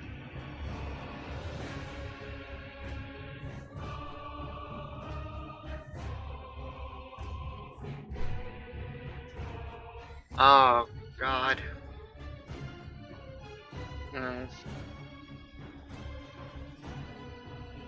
That could... Plus, that'd be a lot of damage. But, if he misses... It's a lock, please. Don't forget about the 3 of them. The 3 what? The 4 mirror image. Oh, fuck, she's mirror imaged. Yeah. Oh, fuck. Mirror image doesn't take concentration. Shit. So even if he hits her, there's a chance it won't. Oh god, there's so much RNG into this. It would come down to 1 shot. Oh, fuck.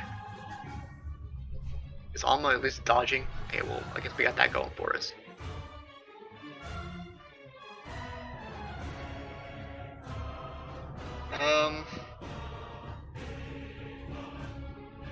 God damn it, Flintlock.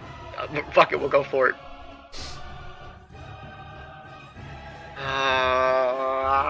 He's gonna take a -5 to the attack roll. Okay. And then it has to hope that he hits the right one. Feel it, sniff it out, Flintlock, please, for the love of God, sniff out the right one. We'll hit her first. Okay. If not, we'll just have to go with the force cannon.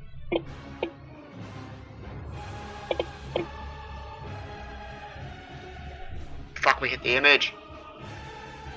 Well, that's one image down, I guess. Maybe that's the best we can hope for. Okay, well, they're gone at least. So I guess that's something. Fuck.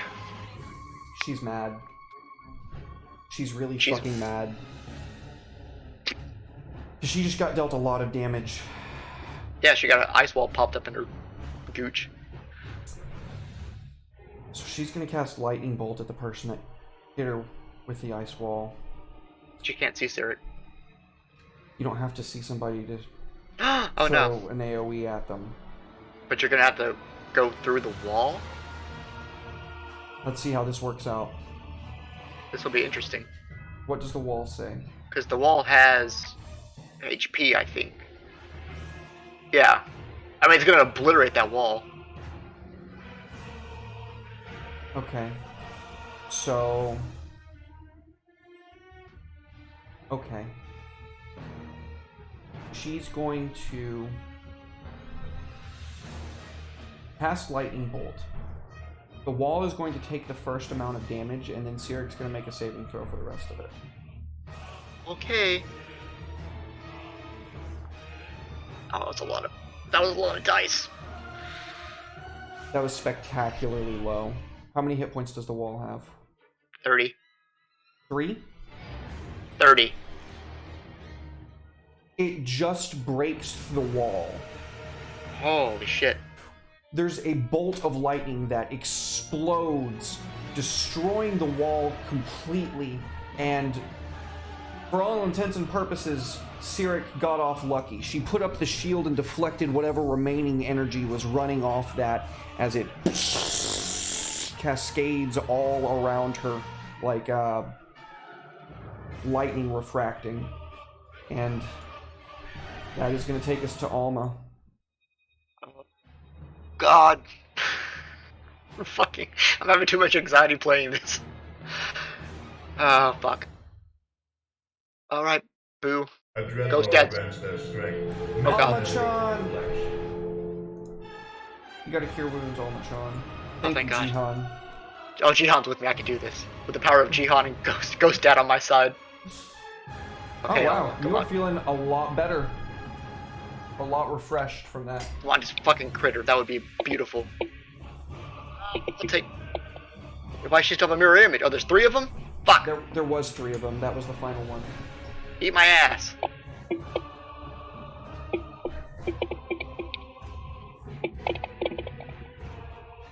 There's only pushing forward! Oh man, you're so close to killing it. But you just fall shy, Alma, and at the end of your turn... No, don't do it! She rises the God defender damn it. once more. Fuck. Would you do me a favor and erase that wall, please? No, because there's a secondary effect. Fuck you. What is it? Don't do step over it. Just have her step into the area, please. Okay. No, she'll take damage if she walks through it. There's like icy mist right there where the wall broke. Okay. Sirik's turn. That I was hoping she was going to step in, but she didn't quite get there. Okay, Sirik, lass, Sirik. I need you to crit, okay? I need you. Please. Just hate with everything you have. If you've already used both bow, well, the other bow ability is probably not going to do shit because they're like resisting the necrotic of the bow anyway. Fuck! That's even worse than just not hitting. Oh my god. She shoots the arrow, but as the defender comes up, again, he smashes it out of the air with his long sword. Fucking... Fuck. Fuck. Fuckity fuck.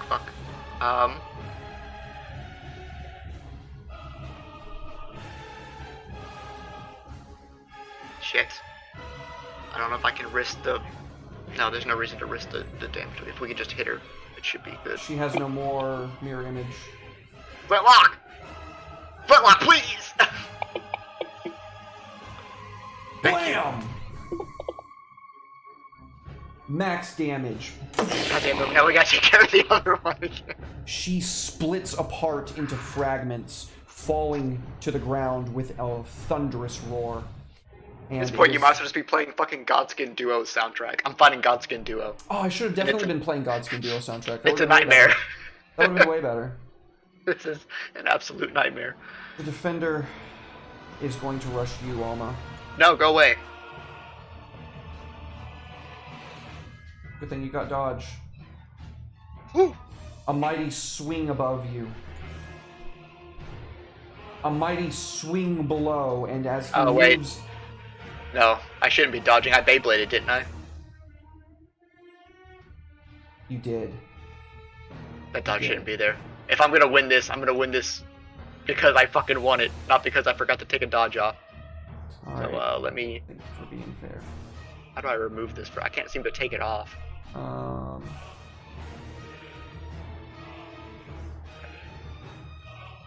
I just had to believe in Ghost Dad. Ghost Dad, protect me.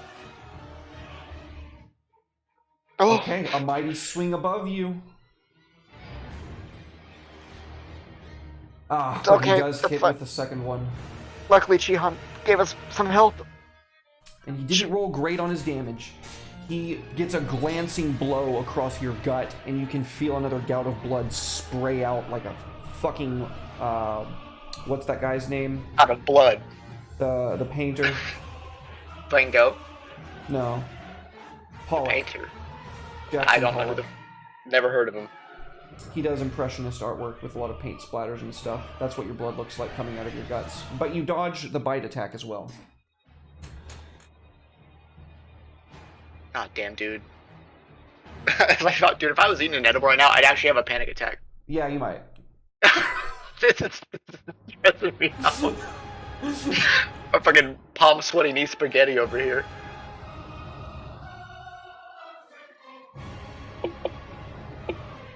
No! It wanted to be a fucking one. Fuck it. Fuck it. We just have the damage. We have to go for it. We have to keep Beyblading. That was all twos. Oops, all twos.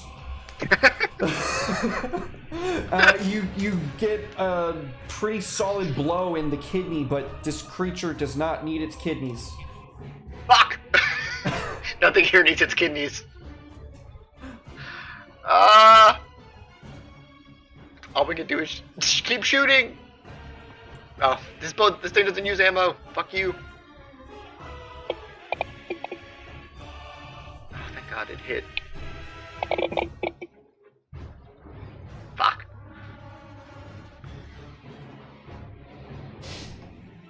Unlock my boy. I need you. I need you to hit.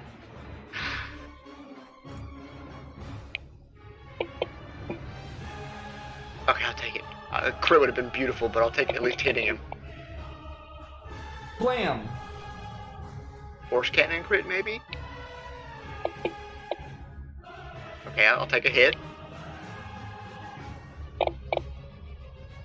Fuck. Blam! Ghost Dad, please! The Watcher is down, but at the end of Flintlock's turn, No, go away! the Defender is going to make a melee attack against you. Oh, he please. barely fucking misses, dude. You definitely sweaty. parry it out of the way, but you can feel the strength behind the blow. And it is now the creature's turn. Ugh.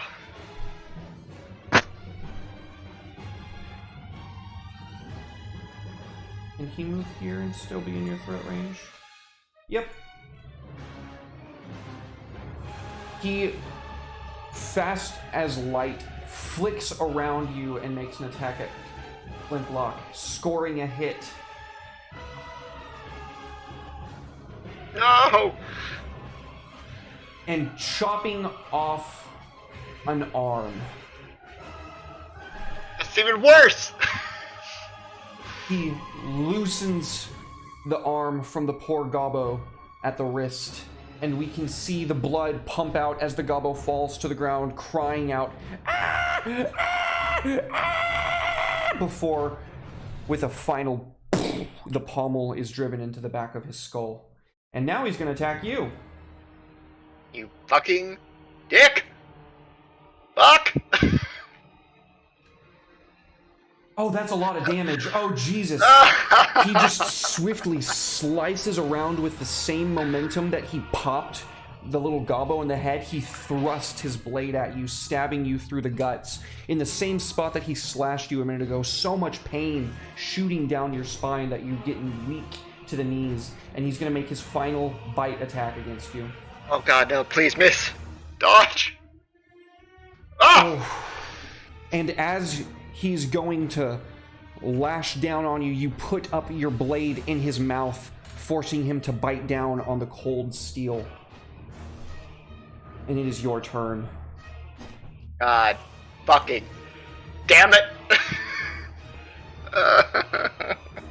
What do I do? Okay. Okay, let me think.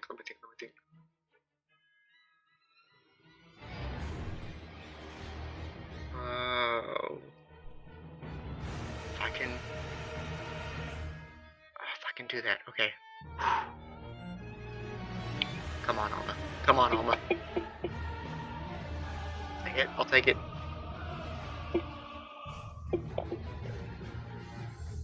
How do you kill this guy? Yeah, I don't know. Just sit on the floor and please just stay dead for like 5 seconds. With his blade in your guts, you can feel your entrails loosing around the crossguard like sausage links. And you pull him closer, and when his fangs are gnashing and biting into your blade, you heft him up with your left and stab in through your right, straight up his skull. His whole body ignites in this blue flame at the same instant as the Watcher, and it burns hot and bright, and in an instant they are gone. And we're going to take our second break for the night. The Watcher folks. went down too? The Watcher was already down. She got back up, remember? I changed a little bit how their abilities worked because they were able to resurrect each other at half HP. The Watcher did not get back up. Oh, okay. He needed to use Throne Mist before he was able to use his third legendary action again. What you saw was the regeneration that they automatically have, but the way that I wrote the encounter was that the regeneration only ticks while they're alive. That was a nightmare. Yeah. All right, don't go anywhere, anybody. We'll be right back.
Welcome back, everybody. Thank you so much for your patience. Sure do appreciate it. And I believe that our party just crawled out of another one. Another really close scrape.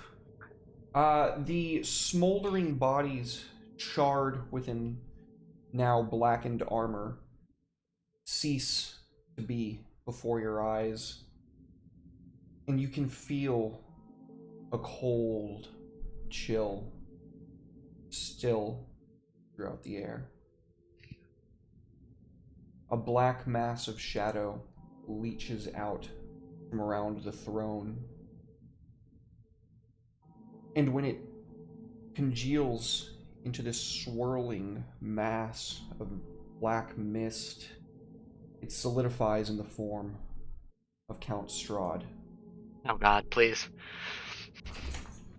He is kicked up with one leg over the other, swirling a glass of wine. Well, there you have gone and dispatched my watchdogs.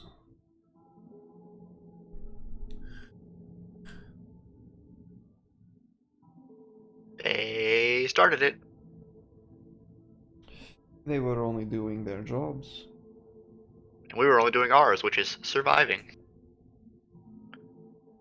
He smiles at you with that same look that a shark looks when they're about to eat a seal. I can see you are on your last legs, Captain. And your crew of sea bandits. Oh, the big one. I rather liked him.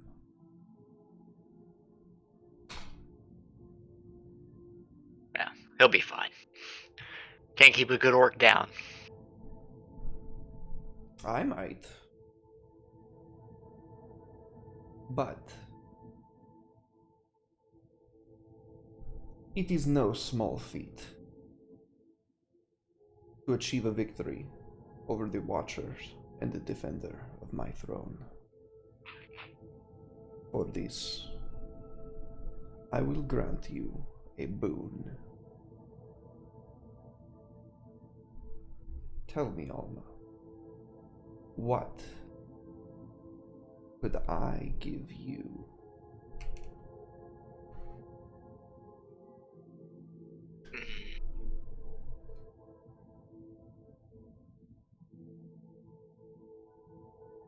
Let's think about this logically. He's not going to tell me where the heart is. Because why would he do that?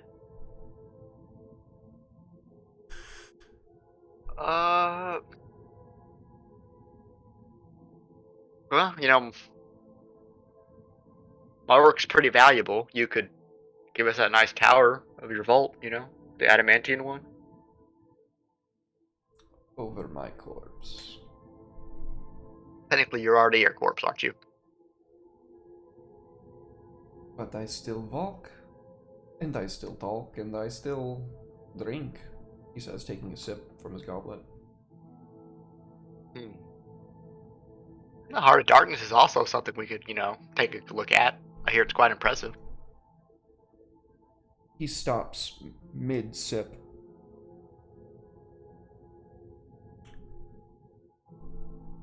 You have been speaking to Escher. Technically, I've been listening. I'm quite good at it.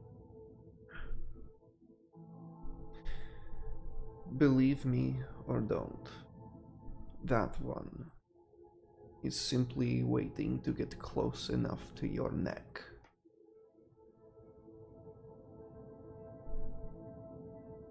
Sounds like your neck is the one she wants. I'm sure Escher aspires to something forever out of his reach, but if he really could make a difference, do you think he would have gone to you?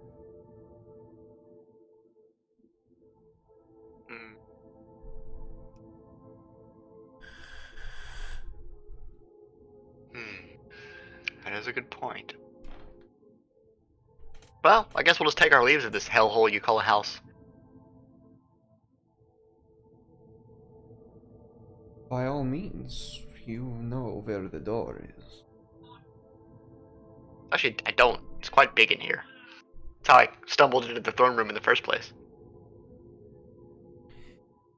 This is a simple request, Alma. One that I am all too happy to grant. Yeah, I'm sure you are. You know, must be have rough having this pest run around and stabbing all your accountants and stuff. Come. He snaps his finger, and a floating torch comes in, kind of carried by that same force that served dinner and carried out your clothing that was laid out for you. This will show you the way. And though it pains me to say it, you may take the big one. Yeah, that was never going to be an option. But I'm glad you see it that way. It was your request, after all. Yeah, well, thank you for that. Come on, big boy. Let's hoist you on up here. After a long and painstaking journey through the castle, it feels like it took so much longer to get back down than it did to get to where you were.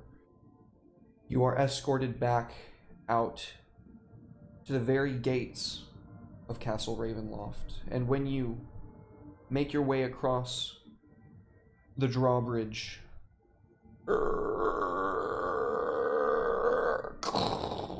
raises, sealing you from within.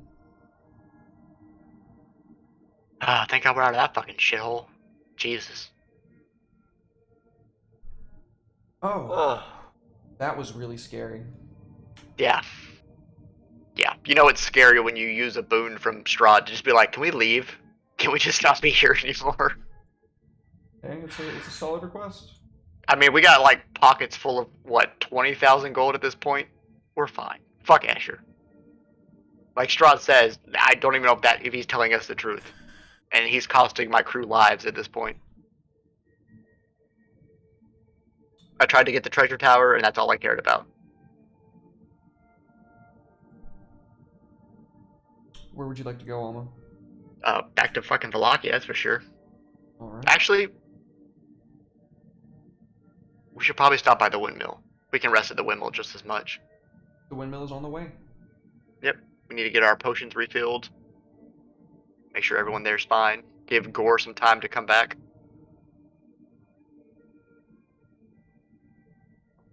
Were those two things vampires? Or were they some other sort of abomination? They were vampire spawn with better stats and Yeah, extra. so shit. yeah, One of I them was fucked a up literal by spellcaster. As a literal sorcerer, they had sorcerer points. I fucked up on not using the amulet. If I'm being honest, they prioritized getting Gore down because they Yeah, saw well, the he also amulet went on there. him. Yeah, I wasn't expecting to walk in from the Wraith fight straight into that monstrosity of an encounter. It was an optional boss fight, and you came out the top of it. That's pretty good. Yep, with I guess our freedom. That was the reward. And they didn't take all the loot back. Yeah, that was nice of him. I'll consider that the boon. Is that he let us leave with what we had in our pockets. Because, yeah, he could have taken his treasure back. We're sitting there with, like, treasure chest strapped to Gore full of his shit.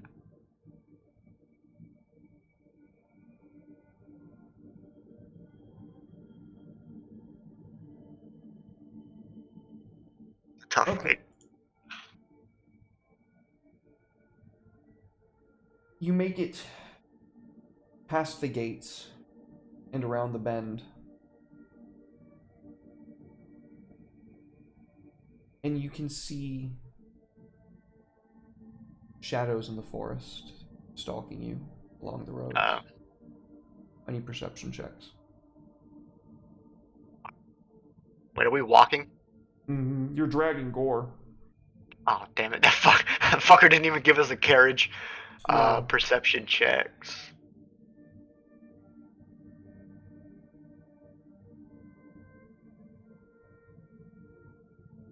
Roll perception. If you want to just do Cyric, that's fine too. Yes. By the way, there's a cheat code, Ted. If you go to the main page and you click the magnifying glass next to the floating tab, it's a micro tab of all the other floating tabs. Wow. So you can select which floating tab you then actually want. There's one for skills, there's one for abilities, there's one for inventory. Oh, that's nifty. Shoutouts to Drabs. I'll keep it like that. That's pretty useful. Oop. Captain. Yeah. I don't know how many wolves there are, but there's a lot. Oh, God.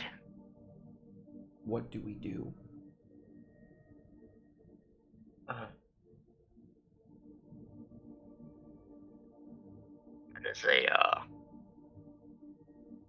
That's a good conversation. Good question, Xeric. How far away from the windmill?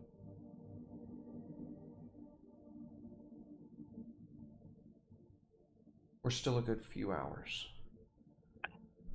We're not gonna outrun wolves for hours. Not carrying gore. Not We can't carrying just gore.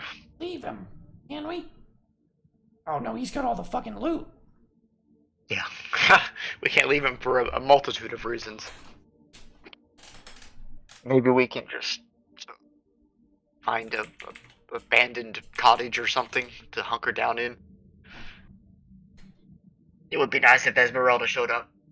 But I'm pretty sure she got her hands tied.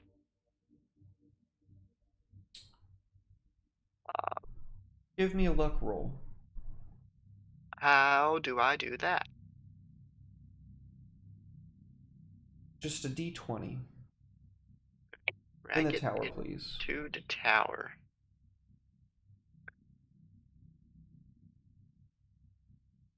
That's wine's pretty tasty.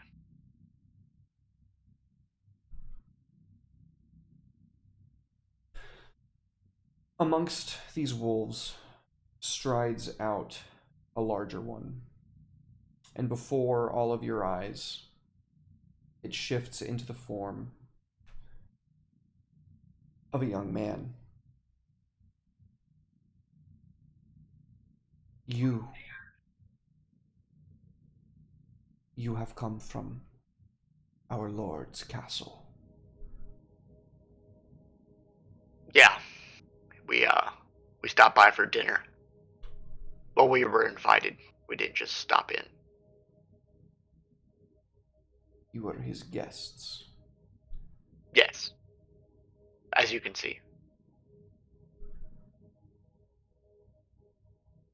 Allow us to escort you.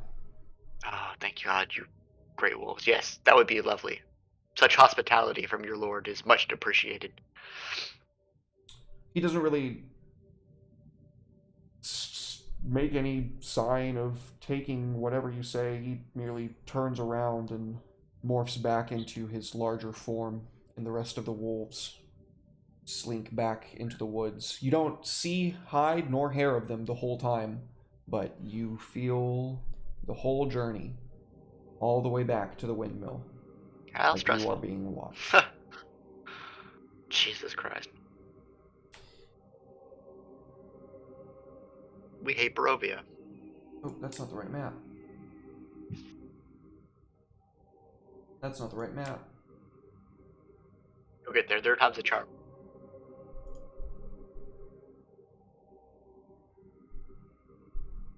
We did it.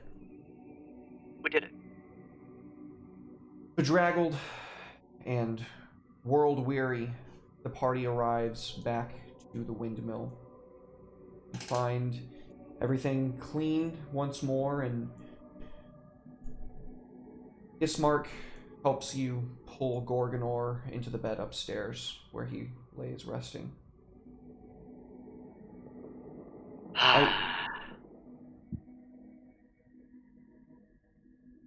Irene is asleep when you arrive, but Ismark asks if he should wake her. Nah, let her rest. It's fine. We're not the best company right now anyway. I'm very sorry about your friend. He's a good orc. Yeah, he's the best. He's gonna be right pissed off when he gets to, when he comes to. But at least we made it out alive. Well, as much alive as you can be in Barovia. Can I ask what happened? Where did you go? Oh, we went to go have dinner with the Count. I'm sorry, you what? Last I heard you were going off to some bog on the other end of the valley. Now you're... What? Well, we went to the bog, and we fought Strahd's wet nurse, I believe, Baba Lazanga, and when we were leaving the bog, we got invited to dinner. Just like that, right out of the gate? Who was there for you? Let's see, it was the Count, um, the spooky skeleton guy that we fought. He's alive again, Balaban. Damn it. Three other vampire women and an elf. This elf. I've heard of him. He's the devil's left hand. Yes.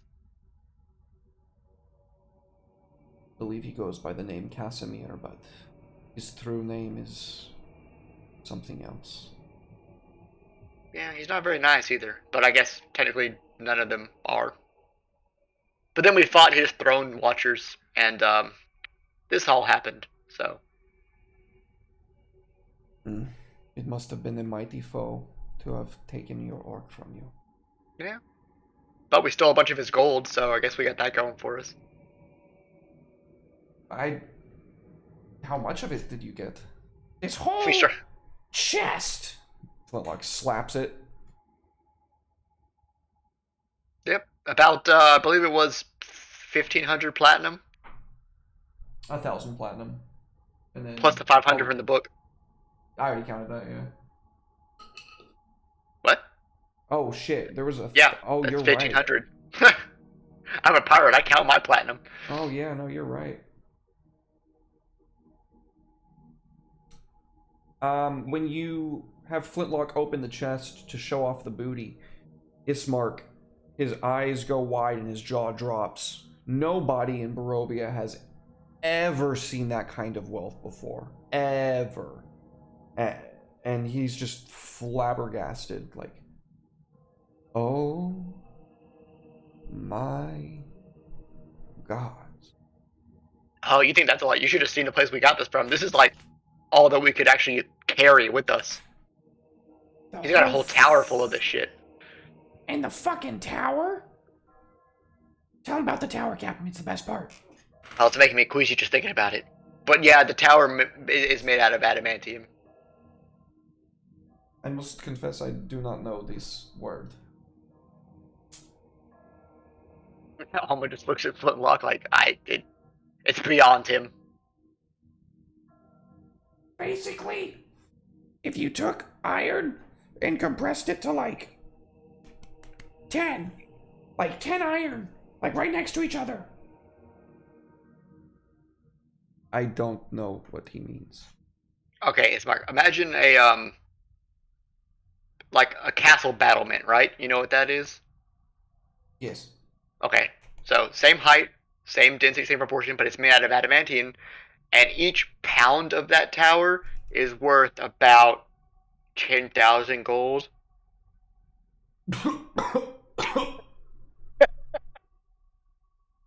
Yeah, that was my reaction too. How could such a thing exist? Yeah, it's fucking. I've never seen one before either. I've only seen like minuscule amounts of that metal. It's like extremely rare and this, nigh impenetrable as well. and this is just in the castle. Yeah, he keeps it in his elevator shaft behind all the spiders. I cannot believe what I'm hearing. Yeah, it was wild. This is madness. Yep. He's a rich motherfucker. No wonder his people starve. Yeah, he's a real fucking dick, isn't he? There are some that merely claim he is an aloof lord of the land. God. I mean, aloof, yeah.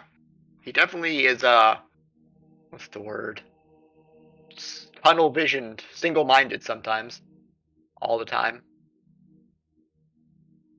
And he kind of like looks up when you say that. I mean, if it, he's pretty much just got his eyes set on his vengeance, and everything else just kind of falls by the wayside. Captain. Yeah. I think we're his vengeance now. Wait, what did we do? Oh, fuck. Oh, shit. What? That's not good. That look he gave me at dinner when he found out I have his tome. I think that we're his enemy now. Before we were just below his gaze, more people trapped in his prison, but now I think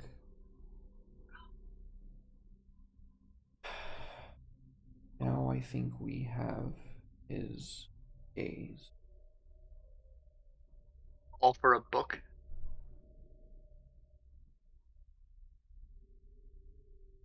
She shrugs, placing it on the table. Well, maybe we can inspect it in detail when we have some time. He's clearly fond of it for one reason or another. If you want to read the passages again, just let me know. Speaking of books, you know anything about this thing, Ismark? It came with the treasure. It's kind of fancy. It looks impressive to me, but I'm not really one to know of such things. I could take a look at it after a nap. Yes. I think we should all take a long nap. The deepest of naps. Some might even call it sleeping. You find no rest. Or Damn it. no meaningful rest, that is. But you are a bit heartened to find that when you awaken, Gore is already downstairs and stuffing his face full of bacon and potatoes. Well, wolf bacon and potatoes. Howdy, champ. Oh, what's up, Captain? Man, I feel like I got the shit kicked out of me last night, but, well, way better than last time I died. I mean, yeah, you did, but I'm glad to hear that it's not having as negative of an effect on you this time. This amulet's been burning a hole in my chest, like, all morning, but, I can't seem to take it off, so... Well, that's good, I think. It's probably keeping you from going insane. Good news is we got to keep all the treasure, as I'm sure you saw. You're goddamn right I saw. I knew I could trust you to pull me out of there with that thing strapped to my back.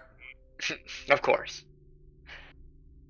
The rest Can't of your leave party either members, our lovely treasures behind. the rest of your party members are making their way downstairs, and they seem to be a bit happy to see Gore up in good spirits. Well, Well, lads, that was quite the dinner party. I think that I've honestly never had worse. Well, I've never been to a dinner party, so it kind of set the bar. I mean, the food was, passable, but the your fighting. father- What? Your father took us to a dinner party once. Did he? It was a front for a heist. I was heisting. That's right. I remember now. We were schmoozing. That He we were. insisted that I had to go as his date, being the only other woman aboard. And, well, let's just say wine wasn't the only thing that was running red that evening. We killed everybody. Yeah, it was pretty fucking brutal. Yeah, it happens. I might have overloaded the explosives and blown the floor out from under everybody. Oh, so you'll bring explosives to that place, but you won't bring them here. We had access to like everything there. We were still in Ismira. You're stealing his mirror. Excuses. Although I do miss his mirror. Oh, we all do. I haven't felt sea spray on my face in months. How long have we been here? Has it been years? I've lost track of time. They kind of shake their heads. None of them are really sure either. Well, all the more reason to wrap this up and get back home. So, where to next? That's a good question. I guess stopping in Valaki is always a good idea. Maybe Erwin knows more about this little book we found, and I'm sure he'll be eager to hear what we've learned. Although it's not much, but we can, verbally abuse Arya again. As Cyric is wont to do. I would never. That's all you, Captain. But, we do know that the sword we're looking for is in the castle. We just gotta figure out how to get down to the catacombs of the castle. And let's not forget the whole drawbridge thing. I don't know how we're gonna get back over that. Yeah, that's gonna be a thing we gotta figure out. A lot of planning for this heist. Tavern's always the best place. Plus, we can drink all their wine. Yep, that is true. We do drink a lot of wine over there. But yeah, I guess once everyone's ready, we'll pack up and head back to Valaki. Alright. You recharge your potions and what have you. And begin the journey back to Valaki. We're going to Valaki.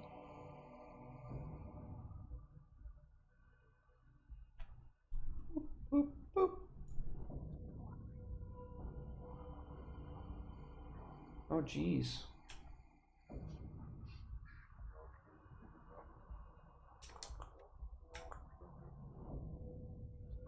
Boop.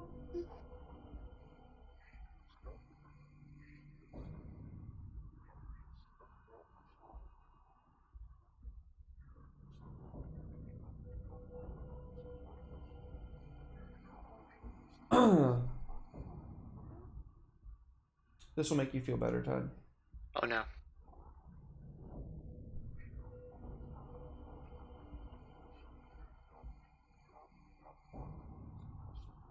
What happened? In passing along your journey, you encounter a lone man. He looks like he belongs to some sort of tribe. In fact, probably the tribe that you already encountered. And he merely stands in the middle of the road as you pass. Howdy, partner. He has this great axe in one hand, and he points a lone finger at you, speaking in a language that you can scarcely comprehend, but you can basically make out. You have wronged us. Me? I don't even know who you are. Our family, our tribe, scattered because of you. I think you have me mistaken for somebody else. He shakes his head no. And let's go ahead and roll initiative. Hey, fuck you, buddy.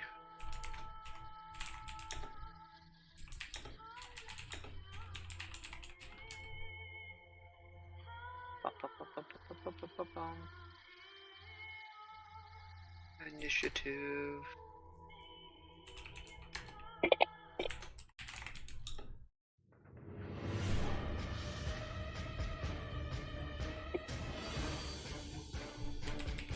Just roll with advantage.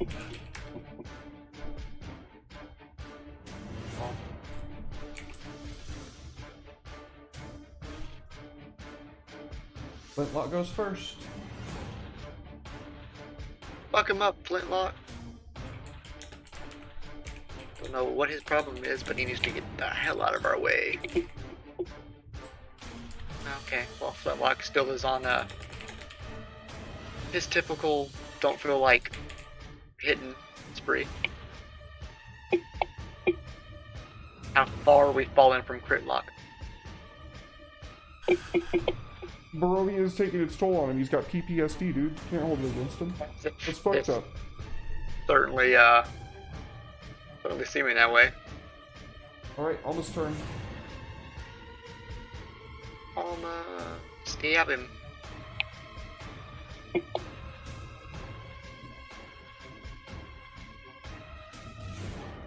Out of here.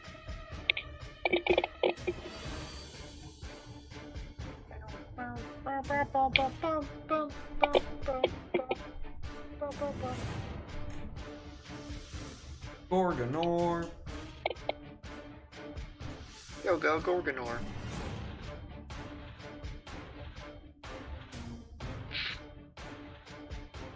Where's your rage? Boop.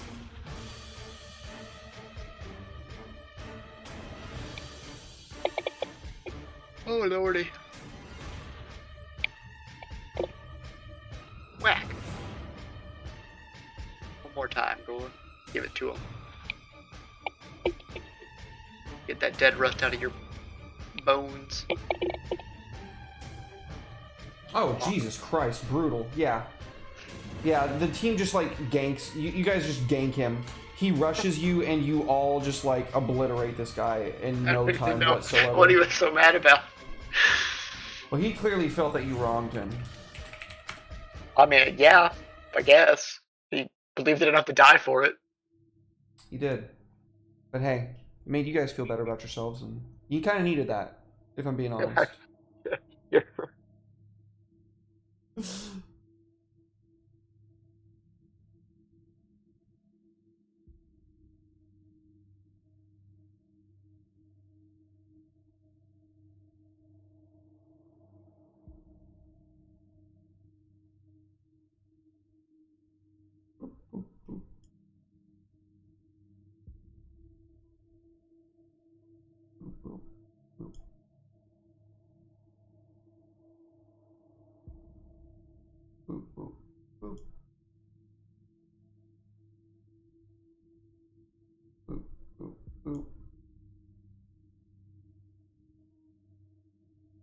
Oh, that was almost another random encounter, but nope, you make it back to Vallaki, no problem.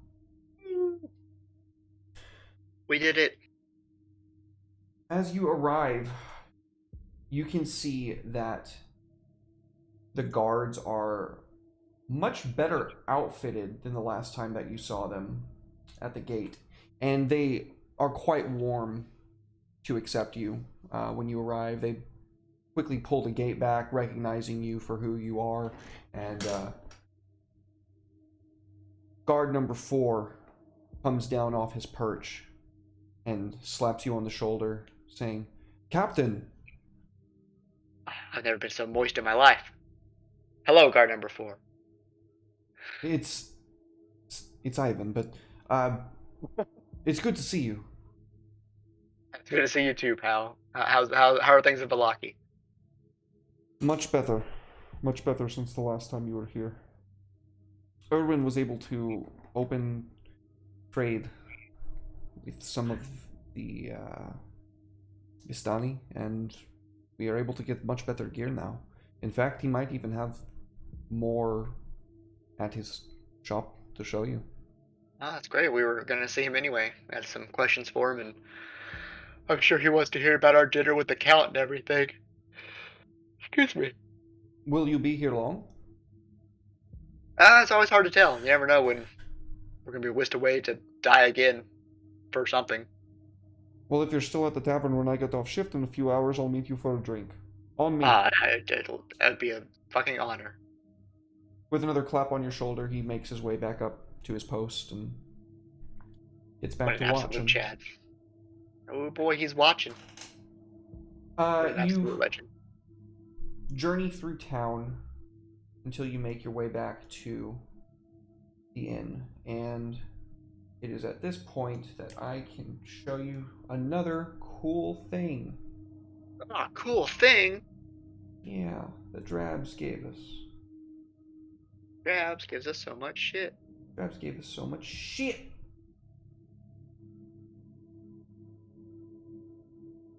So when you make your way into the tavern, it is not really heavily populated. There's just a few day drinkers that you're used to seeing at this point. Erwin is sitting across from the bar, cleaning up some glasses, and then at the same time, like, counting out rows of corals and putting them in cases for crossbows, and like sealing the cases and putting them off to the side.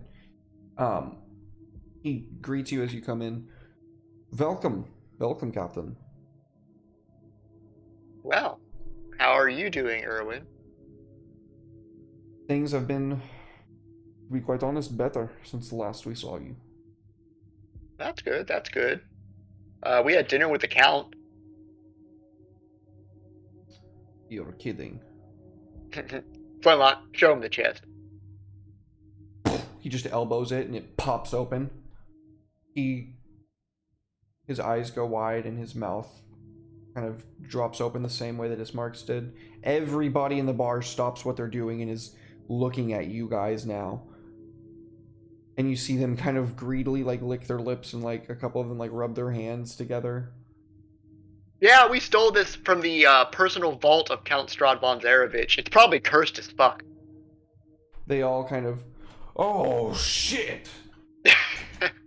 There's like a collective gasp throughout. You're kidding, right? Oh no, we found his vault. He is fucking loaded. Yeah, I mean, that tracks. Also, it came with this book. I don't know if this looks familiar to you or if you have any idea what it is. He takes out a monocle, and it's new. You haven't seen this before. But when he puts it to his eye, there's like a slight static discharge to the air as he like rotates the lens, looks it over. Oh my. If I'm not mistaken, he pulls out a big, thick black ledger that the spine is bound in these crow feathers. Gore's got it, I believe, right?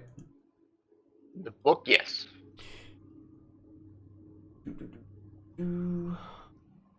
Is it just book, or? I don't know. It was called something about, like, health. Journal of Bodily something. Oh. I feel like I just read it, but maybe not. Let's see if I can find it in the chat. Oh, no, it's obscured. It was obscured. Okay. Obscurus. Boop. Ah, there is Manual of Bodily Health. This book contains health and diet tips, and its words are charged with magic. If you spend 48 hours over a period of 6 days or fewer studying the book's contents and practicing its guidelines, your constitution score increases by 2, as does your maximum for that score. The manual then loses its magic, but regains it in a century. That is nuts. Theoretically. I mean, even without being theoretically, that's good. Gore's definitely going to be doing some homework. But that means, yeah, you'll be fine. It's got some working out tips. Oh, Yeah. I can do that. Bigger muscles. Also, Hell if yeah. you keep this up, you know, if you stay on top of your exercise every century, you could theoretically become a god. Look at that.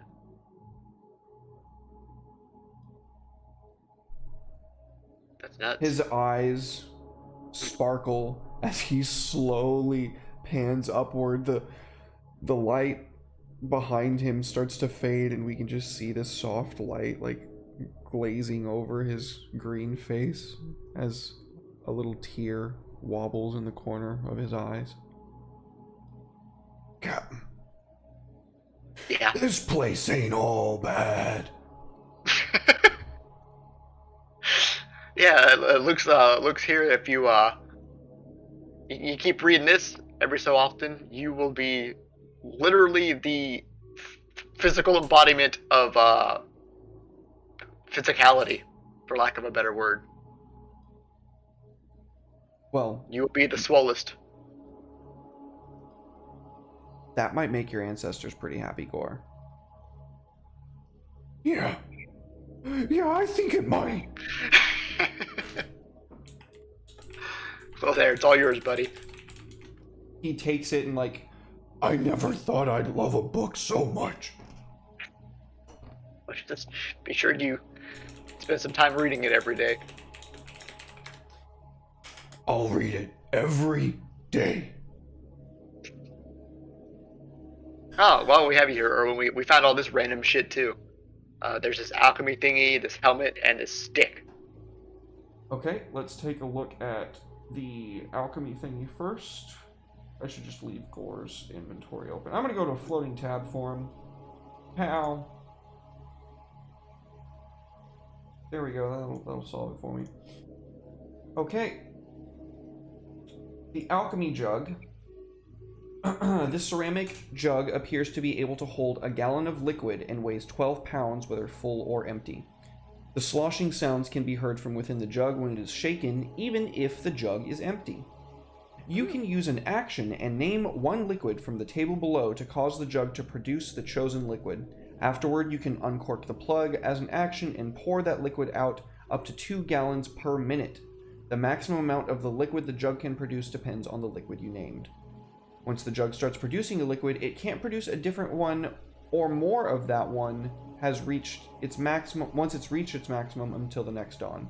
8 ounces of acid, half ounce of poison, 4 gallons of beer. I've got the table open, and I'm just like, Gore just got the book that could turn him into the god of peak physical condition, and now you're sitting here telling my pirate crew that we've obtained a jug that can produce infinite wine and beer.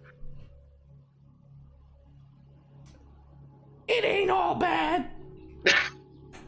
Now I can put lots over there. Jesus Christ. That's pretty useful, actually. That's not bad.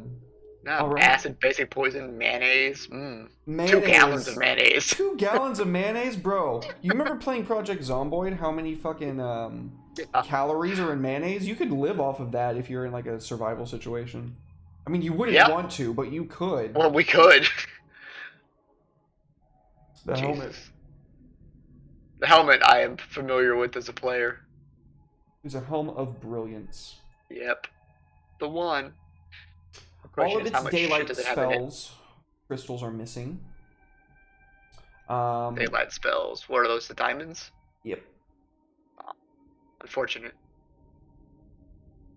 Okay, and that is gonna be I don't know if there's a way for us to remember how many there are on here, so I'll figure that out later, at a later date, because that's gonna take me some time. Yep. But yeah, Helm of Brilliance, just, I guess I'll read it for chat, because everybody likes loot. You can use an action to cast, one of the following spells: Fireball, Prismatic, Spray, Wall of Fire.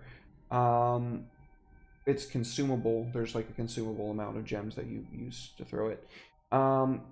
You can use a... it doesn't have any diamonds, so you can't do the thing to the undead. If you have a diamond, you could probably make it work, because you do have an artificer, but you don't have that right now. As long as the helm has at least 1 ruby, you have resistance to fire damage. As long as the helm has at least one fire opal, you can use an action to speak the command word to cause the weapon you are holding to burst into flames. The flames emit bright light and are harmless to you and the weapon, but when you hit with an attack, it deals an additional 1d6 fire damage. Nice. Yeah. And also, if you take fire damage, you can make it strike out like a fire beam. It's crazy. It's a crazy item. It's way too much to explain. It's a good item. It's a good item. But yeah, that's just shit that's in his fucking treasury. Technically, you're not normally supposed to get the treasury till the end of the fucking campaign, but I don't really give a shit. I like to play different. It's fun. Is that it? There was the metal rod with weird stuff on it. Whose was that? I think Flintlock was holding on to it. Rod. Engraved metal rod or something. I do not see that on his. Does Alma have it? I saw it in someone's inventory.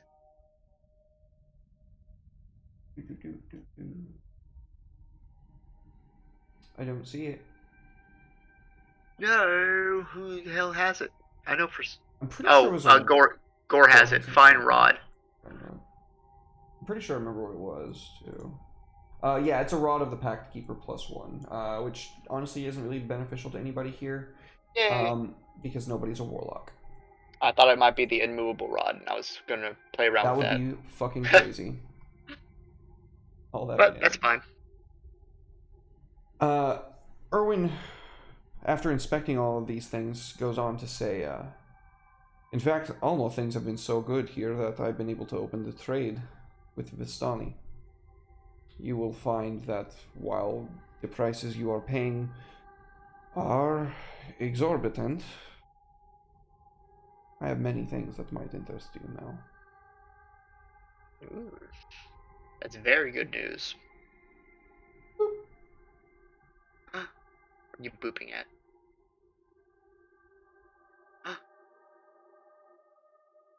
That's another thing that Drebs gave us. It's a shop! We have a shop! I can make shops! I actually spent some time before the session to do this. Why the fuck are those bracers so expensive? That's why. Oh, there it goes. It loaded. Ooh. Thank God we're filthy fucking rich. But yeah, that's where we're gonna end the session. We will, whatever Ted decides to buy, we'll do that off stream, and then we'll just talk about it when we come back. Oh, hi Cassie, welcome in, welcome in. Oh, I'm sorry that we're ending right here as you're getting here. You might have been lurking though, I don't know. But yeah, thank you so much to everybody for being here. Sure love you guys. Mucho love. Yeah, tomorrow, Homebrew Homies at 7 p.m. Central Standard Time. Wednesday, no stream. We have Dark Heresy next week. Thursday, Elden Ring at 7 p.m. Central Standard Time. Friday, Lord of the Rings, Rangers in the North at 6 p.m. Central Standard Time. It's 8 p.m. Pacific Standard Time, so it's 6 p.m. Central Standard Time, I believe. And then on Saturday, no stream. We are doing session 0 for the new Lancer campaign, Desperado, that we are going to be launching on the channel 2 weeks after this Saturday. So we're going to be doing that off stream. We're going to be doing our session 0 off stream. But yeah, then Sunday, Irizumi, let's go. We missed this Sunday, which was sad, but it was Easter. What are you going to do? And then, of course, on Monday, Curse of Strahd, Rise of Alma. Thank you so much to Ted for the resub once again. I sure do appreciate it, man. Much love. Before I find somebody for us to raid into, if you liked the maps that were not the official ones, like this is one of the official maps from Wizards of the Coast, but if you like the other maps that you saw, check out patreon.com/aeonbarcartography. Phenomenal stuff.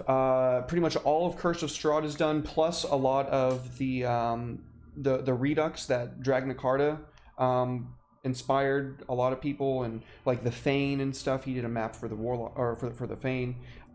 Yeah, awesome cartographer. Huge recommendation. I'm somewhat of a map maker myself, and I super duper recommend them. But yeah, check them out. Aeon Bar Cartography. Shoutouts to Cryo Chamber for the music and Elden Ring for the music. Love you both with all my heart. And yeah, we're gonna find somebody for us to raid into. Ted, is there anything you want to say to the chat before we? Thanks for hanging out. Sorry if I got a little quiet there during the fight, but I was hyper focused on not dying because that was probably one of the hardest boss fights I've ever had to fight that Derek's thrown at me. I take that as a compliment. And that may just be because I was trying to balance the 4 PCs at once. Because I mean, with Emerald and Talia, we fought some wacky stuff, but it's never felt like it was that nail biting, butthole clenching. Oh yeah. No, I mean that was a pretty rough fight, if I'm being honest. I did not really hold anything back, and I certainly showed. I kind of used them to the fullest extent of their abilities there, and I think it was a pretty rough scrap. But honestly, for all the loot that you got, I feel pretty good throwing that against you. You just got the loot before you beat the boss, I guess, is kind of how that one worked out. Basically. We did it backwards. Yeah. But yeah, thank you, Ted. You're awesome, man. I really appreciate you showing up and taking time out of your week to play this game with me each it's week. fun. It's always fun. Appreciate the work you put into it. For sure, man. All right, well, love you guys. We're going to raid into Reckless Attack Studio. He just got affiliate. We love Nathan. Reckless Attack is also a fantastic podcast, so shout outs to them. Love you guys. I will see you tomorrow.